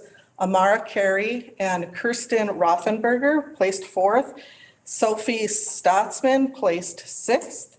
And then he also mentioned to me this morning that 2 students missed making it to the final round by 1 point each. One was a ninth grader, so she'll be back. Ellie Norvich was the ninth grader, and then Azalea Ray missed it by 1 point. He said they only have 2 seniors graduating this year, Amara and Kirsten. So everybody, the rest of the 11 students that they went to state with will be back. So I'm imagining that they're going to continue the success of our Rock Ridge speech team. So congratulations to all of those participants. Last Monday, April 19th, Lisa Perkovich, Todd Grippenchog, and myself, we had a meeting for the scheduling, and it was parents and community members were invited. And we had about 12 people from the community show up, and they kind of went around and gave their input. We had 4 models left that we were looking at, and we were looking for their input on what they thought. It went very successful. We received an email the following day from one of the parents, really excited about the possibilities that we're looking at. So it was good feedback. So right now, the 3 principals at the high school level are meeting with each department, and we're kind of trying to figure out what works best for their classes and what they would like to see. And then hopefully we can take that feedback and develop a schedule and get it to the staff and the students before the end of the school year. So it's been a nice process to go through, getting students' input, getting parents' input, and then we always take it back to the teachers. We've had multiple meetings with the teachers, and the teachers are the ones that are voting then. We started with 9 different scheduling models, went through them, narrowed it down to 6, went to the students, got some more feedback, took another vote by the teachers, and we've narrowed it down to 4 right now. So we have 4 remaining scheduling models that we're continuing to work with, but we'll continue to work with the teaching staff, and hopefully we can get a schedule out before the end of the school year. Also, just want to mention this Saturday, I have to take out my dancing shoes because it's prom for us, May 1st. At the Evelyn Gilbert High School. Amy Krebs, as you noticed on the agenda today, you're hiring her for the prom advisor. I didn't put it on at the beginning of the year to hire her because with COVID and everything, I wasn't sure if we're going to be allowed to have a prom. So I've kind of put it off. And then when I found out that we could have prom, we got her hired. And she's been working with the junior class officers on planning this prom. So on May 1st, Saturday, 7:30 will be the Grand March at the Evelyn Gilbert High School Auditorium. It'll be live streamed. And then prom will be from 8 to 11 at the City of Evelyn Auditorium. We have to have them in pods of 6, so there are some guidelines that we have to follow. So Mrs. Krebs, thinking out of the box, she ordered some Hollywood squares that she's going to be ending up taping down on the floor, and the kids have to stay in that Hollywood square and dance, and they can't commingle. So it'll be interesting to see if we can, how that's going to work, but we'll give our best shot. Also, our award ceremony at the high school, Mr. Pillsbury, our counselor, is planning that, and that will be on May 17th with more details to come. He's still planning that out. And then last, the graduation. We'll have graduation June 4th at 7 o'clock. We're planning on having it in the Evelyn Gilbert High School Gymnasium. Looking tentatively now that each graduate could have 4 guests. And I know Laura and Ricky Heitzman they were in the gym today, just kind of measuring it out and how many people we could have. Do we need the bleachers out? Do we need the bleachers in? So we're still working on that. But all of you will get an official invite to graduation if you want to come. Again, it's on Friday, May 4th, 7 o'clock at the high school, and I'll send out an email. And you all are invited to attend. Not Friday, May. Oh, June 4th, Friday, June 4th. What did I say? May. Not May. That's too soon. Got a lot of learning left to do. We can give them that diploma. So, and then also the all-night graduation party is still on. That is sponsored by our parents. And they always traditionally have our all-night graduation party at the Gilbert campus. So they are still planning on doing that as well. So a lot going on. Any questions? Sounds great. Yeah, it's very busy. It's very busy, so. Thank you.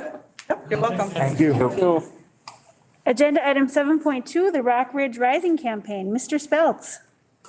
Good evening. Thank you for this opportunity. I'll go quickly. I'm sure you're all ready to keep moving. Congratulations on the great progress of the entire project. I'm lucky enough to be here every day, and it is just amazing. I was able to get a walking tour for my first time from Wade and climbed all the way up to the 3rd floor, and it is way up there. You can see just about everything. So congratulations and thank you for all of your work on all of that. I want to talk about a great commitment that I just received for our varsity baseball scoreboard. Allison Krybeck, State Farm Insurance, has made the commitment to donate $54,000 for us to make that purchase. And we'll recognize her right on that board. So thank you, Allison Krybeck, State Farm Insurance, for your awesome donation on our varsity baseball field. $54,000. Yeah, $54,000 to help us get a great inning by inning scoreboard with a Rock Ridge Wolverines on the top. It's going to be really beautiful. It'll be absolutely fantastic. And just for those of you at home, in case you're not sure, softball field is available too. So if that's something you might be interested in, let us know or give me a call anytime. But we still have many of those type of opportunities throughout the campus. So if anybody does have any questions, please reach out to me anyhow someone can get you to me through the school or anybody on the board can. And our project in naming a classroom, naming a locker room, that's going very well, and we've got some classrooms and some locker rooms that are in the works, and one that basically finalized today, but I never go too far until it all actually happens, and another one that got even closer today. So I was thinking that I would share an idea that I've been talking with people about. Maybe your graduating class is wondering what they can do for Rock Ridge Public Schools, and maybe maybe you have a reunion coming up, or you're on Facebook together and you're always thinking and always wondering, well, maybe you want to name a classroom after your class of, mine would be 2004? No, mine would be class of 87. So we are looking and talking about what maybe we can do, and maybe we can name, this classroom is in honor of the Virginia High School class of 87, maybe someone else has it, the Gilbert class of, or in memory of, any of those options are available, a favorite teacher, anything like that, and maybe your class would like to do that. So just get a hold of me, steer anybody to me if you hear anybody talking about that, and it's a great idea that is available. So I had that, and then our Kersey Fund is still alive and money is still coming in there. So we're so appreciative of everybody who's giving to that. And I look forward to that continuing to climb. And I know up on the agenda are our wonderful Minnesota Power donation and our Franzen donation. So again, a huge thank you to Minnesota Power for their wonderful donation, and a huge thank you to Franzen Bank and Trust for their donation, which we have talked about. And the last one, I'll remind everybody of our first time hearing about the awesome donation from Allison Krybeck, State Farm Insurance. Thank you. Thank you. Thanks, Willie. Thank you. All right, agenda item 7.3 is the elementary school attendance boundaries final report with John Powers and Tony Kroska. And John Powers, hold on for just a second, but say, Willie, can I talk you into just handing these out once to the board member? Want to just set the frame here before you hear Mr. Powers' report. What you're about to hear is his final report. I won't steal his thunder. He can tell you what the report is, but you are receiving the report tonight. So there's no expectation for you to make a decision tonight. We're suggesting you think about it and just receive their proof. So you do not need to make a decision on anything like that. However, I do want to talk about one thing that I know, no matter what the school you decide to do, people are concerned about. What you have, and don't worry, blame me for this. I actually had this already. You should have picked it up on the way in, but I conveniently left it in the office, right where nobody could pick it up. So Bob Voss quickly printed it out for you. So blame me, not Bob Voss, for this. But I want to talk about this right away. It's up to you as far as what you do want to do on this. but the topic is going to come up no matter where the boundary lines are crossed. What happens if I'm a parent and I have a kid in one attendance boundary, but I want to send my child to the other elementary school over here? What happens? In general, here's how it usually works. If you have a child in one district, one attendance boundary, and you want to send them for whatever reason to the other elementary school, you can do that if there's room and if you can get your child to that elementary school or to a bus stop. So what Bob Voss is suggesting to you is that might help people who are concerned and interested about what. That's usually, it's a good solution. You don't need to make a decision on that, but I know folks are concerned about that. I know folks at home are concerned about that. What happens if I want my child to go to the other elementary school? There is a way that you can figure this out and take care of that. So with further ado, Mr. Powers, take it away. Good evening. Is Stacy going to project up the report? Are we able to project that? Yeah, dude. What's the first If you want the 4 pages, okay. Yep, I can get that for you. We'll get that up on the screen right away. Thank you. Excellent, thank you. 57. Good evening. Tony Kroska from Community GIS and myself were retained by you to provide some recommendations on school attendance boundary between your elementary schools and keeping busing considerations in mind as we did that. Next slide, next page. The process we went through, and you recall, we had a conversation with you earlier, but we began by taking your current school year enrollment, geocoding those students who are enrolled at your schools, put them on a map, designated some sub areas so we could do geographic analysis. This became the basis for evaluating future potential scenarios. How many kids would go to what place and what are the numbers that we're working with? And if you recall, as we did that, we made some assumptions, and I'll come on to those about the rules of the road.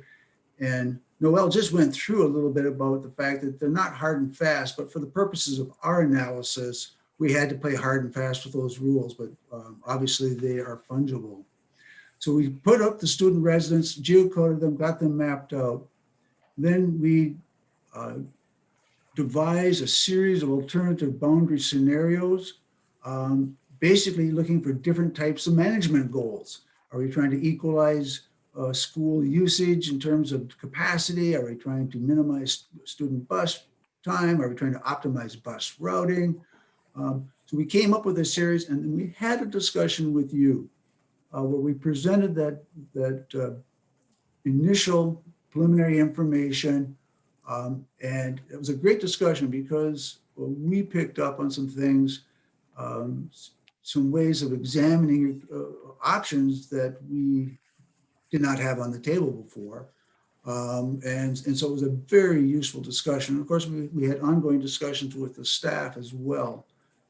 So after that meeting we had with you, we finalized our preliminary document. And then after discussions with your staff, prepared an online survey in order to obtain community input on 4 scenarios that we thought were the most reasonable ones to evaluate. That survey went out through the school district communication systems. There was public notices, and we had a fantastic response. We had over 900 responses, and they were good responses, and they were from people living within the district, people outside the district, but whose students open enroll in, people who have students currently in your schools, people who will have students in your schools. We use fall 22 as a date saying, do you have a student by that time? It was a very good response and very useful information that actually as we'll discuss, had an impact on our recommendation, and I assume will probably have an impact on your decision-making. And then, of course, the final part is the final recommendation that we put together. So Tony and I took a look at the analysis of the mapped information, took a look at the scenarios, took a look at the results of the community survey and said, what makes sense out of this from our perspective to meet those various objectives. Next page, please. Roll back up just a titch. Yeah, thank you. So the recommended boundary is essentially a modified version of one of the scenarios. It was scenario C, was option 2 on the survey. And those are all described further in the report, but the way it plays out, and there's a map is on the next slide, but we'll talk about it first of all, just in text. So for what we're now calling Parkview Elementary and New Virginia Elementary, I don't think the names have been picked yet. All students within the district living in the city of Virginia, in the areas to the north of the city within the district, plus all students open enrolling in from Chisholm, Hibbing, Mountain Iron, Buell, St. Louis County Schools north of Virginia. So that's Northwoods and Tower Sedan, and the northern portion of Mesabi East, that's Bewabic, Aurora, Hoyt Lakes. They're going to go to the Virginia Elementary School, our recommendation. The new Eveleth Gilbert Elementary would get all students living within the cities of Gilbert, Eveleth, West Eveleth, Leonidas, and areas to the south, Fayette Township. And students open enrolling in from St. Louis County Schools to the southwest and south. So that's Cherry, Clinton, Forbes, McDavitt, Lavelle, Mackinac, Central Lakes, and the southern portion of Mesabi East, basically the Palo Markham areas. The table indicates the numeric cut on this. Scroll up just a titch so I can see the whole thing, please. What we did, so the leftmost column are the geographic areas. Next is the 2021 students. We are running with pre-K 12 or pre-K 6 students because the high school kids are obviously going to a single school. Then the next 2 columns show what percentage of the kids within those geographic areas are attending the Eveleth Gilbert or the Virginia schools, and then the numbers. And basically we're dealing in whole blocks. You can see that's 100% here, 100% there. The only one where we split the block were the kids coming in from Mesabi East, and roughly 40% would be going to Eveleth Gilbert and 60% would be going to Virginia. That gives us a total of 553 students going to the Eveleth Gilbert School and 895 to the Virginia schools. That's pre-K through 6. So you can see that on there's the pre-K numbers are 47 at Eveleth Gilbert and 138 at Virginia, current enrollment numbers. The K-6 enrollment is the more important one because that's the ones that you're really looking at your space needs. 506 to Eveleth Gilbert, 757 to Virginia. At Eveleth Gilbert, the theoretical design of the K-6 portion of the school is 525. So we are allocating about 96% of the capacity under this recommendation. And the 2 Virginia schools have a combined capacity of just under 1,100 students. And so we're using about 69% of that capacity, give or take, obviously.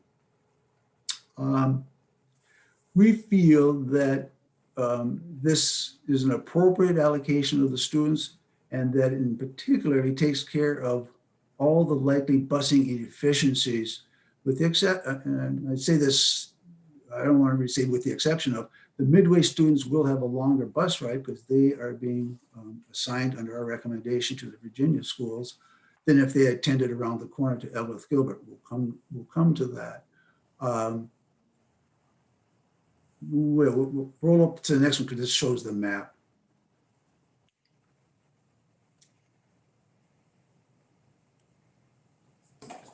Can you advance it to the map. So this is what the text shows and how it plays out. Basically the north going to the Virginia schools, the south going to the Eveleth Gilbert school in Progress Park. The survey comments were very instructive for us. When you get a chance to go through that in detail, you're going to see that there were lots and lots of comments about busing efficiency, bus rides, bus times, much more than I had anticipated that we'd be receiving as comments. People were looking at that. When they looked at the scenarios, there was comments about this is the most logical. We had a couple where obviously we had kids from the south going up to open enrolling up to the Virginia schools. People said that it doesn't make sense. There was a lot of other comments about where kids could go. But this is how it maps out graphically. And we're following the corporate limits lines here. You can see the split on Mesabi East. We just picked a point out there where we could see on the mapping of the kids where there was a distinct area where there were just no kids at all. And basically you'd be picking up kids either by their parents bringing them to a point. I don't know how you want to run those bus routes, but it's a pipeline from Hoyt Lakes to Aurora to Bowabic, and you pick up a lot of kids, especially in Bowabic. And then down into the Palo area, the kids are more dispersed, and you can be picking them up fairly easily on buses that are already going out into the Fale area, or even down into Mackinac and Central Lakes. Next page. We looked at busing considerations, and we didn't lay out bus routes because they change from year to year depending upon exactly where the kids live and where they expect to be dropped off, whether it's a parent's house or a grandparent's house or a caregiver's house. So we were looking at this more generally, minimizing bus travel distance for students and minimizing bus transportation costs through efficient routing by assigning large geographic blocks to a single school. Now, if you remember from our prior meeting, when we looked at where the kids are going to school today, we had kids in those various geographic blocks going to Evelyn Gilbert, going to Virginia, all back and forth, all sorts of splits. Clearly some are going by car, so it's not a busing issue, but if they were all bused or in a hyper percentage of being bused, we'd have all sorts of splits. So our goal was to try to get large geographic blocks, aim them towards a single school to facilitate efficient busing. So applying those to the recommended attendance areas that we are recommending to you, we feel that within the district, attendance is in clear, easily to route geographic blocks close to the students assigned schools. Midway students are closer physically to the Edward Gilbert School, but since they're all going to get in a bus, those that are going to be bused, other the parents can take them, they're going to get in the bus. So the question is just a matter of time on the bus, making a left turn or making a right turn, 5 minutes versus say 15 minutes. It's not an insignificant number. We're not playing that down, but it reflects current practice. And when we looked at the survey results, it was very clear that the parents in Midway, the ones who are going to have children pre-K 6 in the fall of 22, they clearly favored, I want to say 4-1, sending their kids to a Virginia school. They were a little more squishy when we just said, which scenario do you want? But when it was asked, what school do you want your kids to go to? It immediately jumped into a more clearly defined preference for the Virginia schools. And that was very, very instructive to us as we were saying, okay, where do we go with that? Students open enrolling into Rockridge from the outside are assigned in clear large geographic blocks, and they're assigned to the schools closest to them. And this is what we took this very much into play, trying to make those bus routes logical, not having kids coming up from the south going all the way to Virginia or vice versa, going to Edward Gilbert. But we think that the split of Mesabi East into north and south, which is some ideas that actually had been bounced around in prior early discussions with your transportation people, gives you a convenient routing system for the kids coming down from Hoyt Lakes through to Aurora or to Bowabic. In the southern half, as we indicated, we think can easily be handled with buses running through the Fale Township area, going out into and going to the new Edward Gilbert School. It just seems like it would work much better. There's a lot of information in there, the scenarios, and then the survey results itself. I don't want to go into all the details. I can take questions on it. We did find that the survey was very instructive to us, especially when we were looking at, because Gilbert was in play. Gilbert kids, we could have assigned them to the New Virginia schools, was real clear about the preference there from the parents, and ditto with Midway. So we think this is a logical recommendation. We think it's one that the community would accept. As Superintendent Schmidt indicated, although we are playing with absolute rules here, we're saying 100% of the kids go on day one. Obviously, there's going to be people who, for one reason or another, are going to want to have their students go to another school, but those will have to be taken, on a case-by-case basis. But you already have policies for that type of intra-district transfer already, and so that would not going to be a major issue as long as the school can handle them. Questions and answers. Are there any questions? I think we're all just taking in the information. Thank you very much. Thanks, John. Thank you. We appreciate it. Thank you for the opportunity to help you. Agenda item 7.4 is our superintendent. You are going to love this. I have no update for you other than what you have on the agenda. Any specific questions you want to ask me? Nope. 8.1, consider approval of the Perkins Grant Statement of Assurances.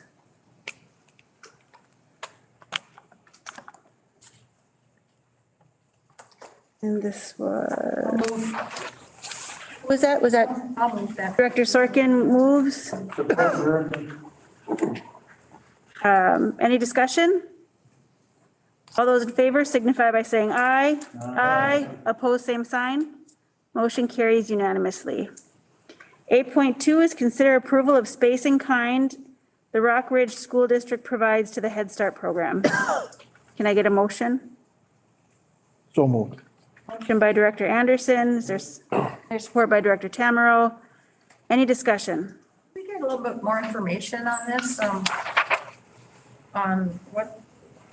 what happened before, why is it happening now? They're different dates. What's the total value of this in kind? I mean, there's just no information on here. Yes, I can quickly answer that. Now, I don't know what you're used to seeing in regards to use of space, so I decided to bring this to you so you could see it and you knew it was happening. Both districts have been giving space to Head Start. It's not new. It's been happening for a number of years. And so the square footages, I checked with both Todd and Sheena over at Parkview. Is the space right? And they said, yes. Does anything need to be changed?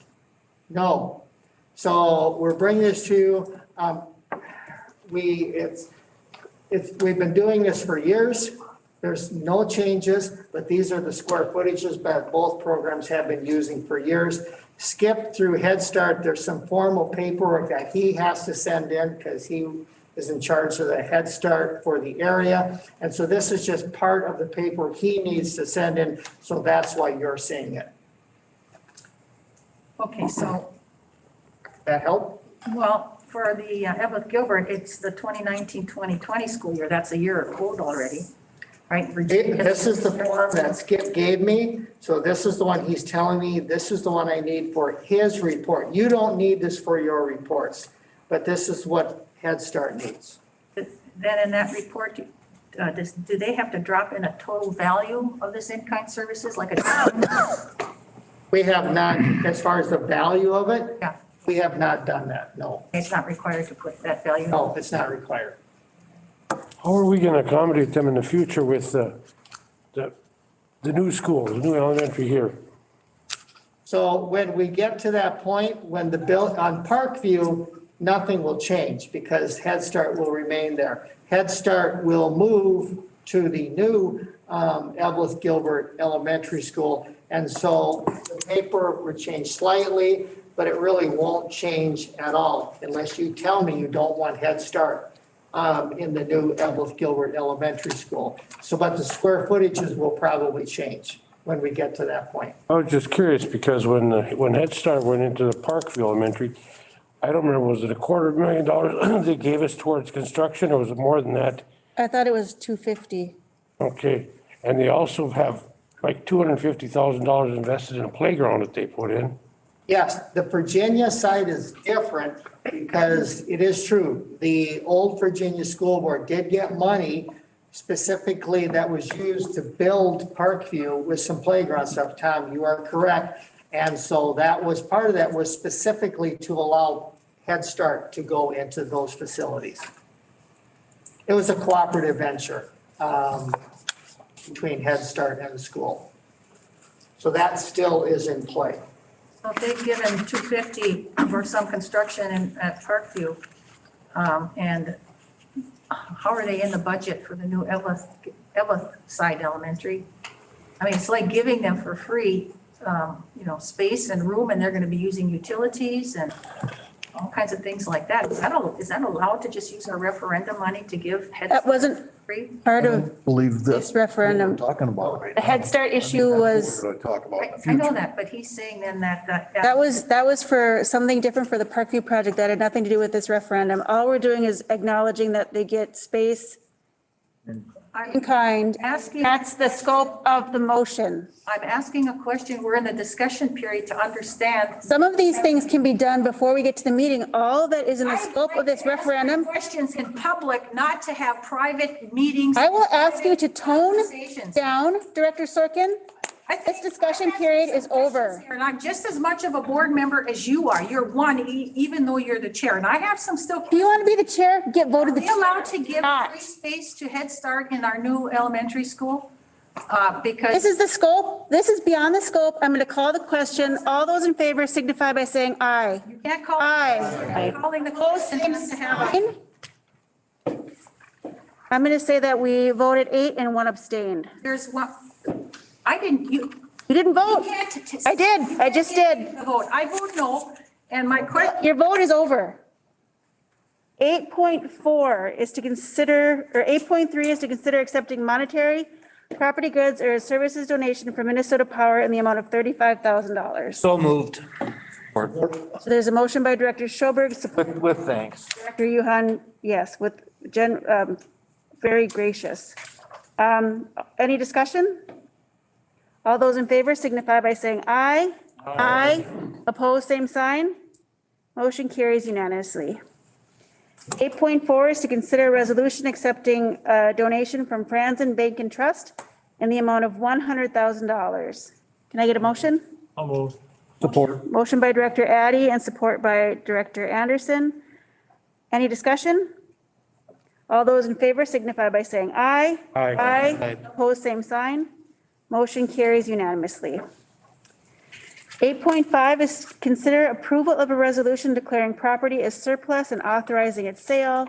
And of course, that's the real estate property identified in the agenda. Can I get a motion on that to adopt the resolution? Make a motion. Support. Motion by Director Tamero. I think Director Anderson may have beat you to the support. Oh, yeah, he's sitting closer. He might be just a little louder too. Any discussion on that? All those in favor signify by saying aye. Aye. Aye. Opposed, same sign. Motion carries unanimously. 8.6 is consider acceptance of the purchase agreement between Rock Ridge Public Schools and David Johnson for property listed at 504 4th Street South in Virginia. So moved. Motion Burton. Second, Addy. Motion by Reardon and second by Bill Addy. Any discussion? Hearing none, all those in favor signify by saying aye. Aye. Opposed, same sign. Motion carries unanimously. Agenda item 8.7, consider approval of new elementary school names, Laurentian Elementary, North Star Elementary, and Parkview Elementary. Is there a motion? So moved. Support Burton. Motion by Director Anderson, support by Director Reardon. Any discussion? Yes. we actually paid money for this survey, huh? Right now, we have 11 Laurentian businesses in the city, in Virginia and north of Virginia. And that's all we could come up with was Laurentian And North Star. and North Star. I can't believe it. I'm just voicing my opinion here. We could have a Laurentian North and Laurentian South. Make Well, it we have, simple. I had asked Noel, I thought he was gonna put more on the board packet as to the rest of the names that were put out there, but Members of the school board, we did put this out on, basically, these are the recommended names. I understand that not everybody's liking it. You're the final say as far as what happens. The reason why these two names are out there is because these two names did have the highest cumulative score. And these two names also had the least amount of negative feelings. There were some names out there that people loved them, but they also disliked them strongly. These two that was not the case. So we did put it out on social media with nothing on there. Stacy, it wasn't a survey, but so what happened on our Facebook page when the public saw these? The post was just, the logos were posted on Facebook.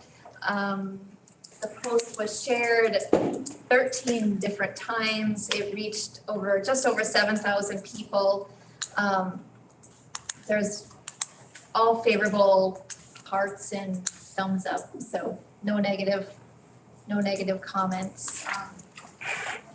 I'll make a motion that we name it Rockridge Elementary North and Rockridge Elementary South. That was the highest by far of people who wanted it to be their first choice. And you can take numbers and statistics and turn them all the way around that you want. But if I go to We already actually have a motion on the table? we don't. Yeah, we Yeah, we do. Murray Anderson made a motion to approve and Tim Reardon made a motion, a second. My comments are still the same then there was another one that was far above 7% more for the first choice. If I take my kid or my grandkid to the A&W or to the ice cream stand and I say, what would you like to have? And they say, I want a dilly bar, the color red. Well, that's my first choice. And what's your second choice, third choice, fourth choice? I want a red dilly bar, whatever. And first choice is first choice. When you get these numbers and these percentages at the other end, I think it's just hogwash and manipulation and coming up with a composite score. And another thing, it says Rockridge North and Rockridge South. It didn't even say Rockridge Elementary North, Rockridge Elementary South. And I think it was contrived. I I'm voting no. believe, and I might be incorrect, that Rockridge is on all the logos of all the proposed schools, correct? yes. Yes, it is. Yes. But Rockridge Elementary North, not just Rockridge North and the Rockridge South. So there's a little bit of a, if that's the way it was put on the survey, it's a little bit different too, because it doesn't say Elementary North and Elementary South. Madam, Yeah, so we have Tom doesn't like it, we have Polly doesn't like it. We paid somebody to come out with the survey. It is no different than the survey we used to get Rockridge, and I think that we should. well, let's have our vote. All those in favor signify by saying aye. Aye. Opposed, same sign. I, No, No, So motion passes 6-2. I think Bill Three. voted no. 3. 3. Okay, So on this, 6-2, so 5-3. you gotta pick your logo, correct? No, You pick your name, then you gotta pick your logo. Yeah, What logo are you gonna use? pick a logo, don't we? Members of the Which board, we had no discussion on. The logos, you can pick them. Those were illustrative only. And so those would probably be used in a variety of situations depending upon what the name was and under what circumstance. So there really was no intent for you to specifically pick a logo. You can tell us which one you really, really like, but we might, it's up to you. can we save that for another day? When we do pick, let's be consistent on all the fonts. Yes. Yes, So we're not like, that they're all consistent, as you know. all right, so agenda item 9 is a closed session pursuant to Minnesota statute section 122A.33 subdivision 3 and Minnesota statute section 13D.05 subdivision 3 parens B to meet with and allow a coach to respond to the reasons for non-renewal. Pursuant to statutes 122A.33 subdivision 3 and Minnesota statutes 13D.05 subdivision 3 parens B, I move to go into closed session for the purpose of allowing a coach to respond to the reasons for non-renewal. Is there a second? Support Burden. All those in favor of moving into a closed session signify by saying aye. Aye. Opposed, same sign. That's unanimous. Motion carries. With that, I adjourn the regular meeting and move that we move into a closed session. Anyone who is not part of the board, go.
I know, right? Thanks, Mom.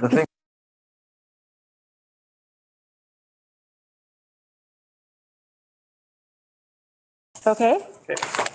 All right, it is 8:21 and we are back in open session out of the closed session. Agenda item 10 is unfinished business. Is there any unfinished business? Hearing none, the next regular board meeting is Monday, May 10th, 2021 at 6 PM here. Call for a motion and a second to adjourn. So move.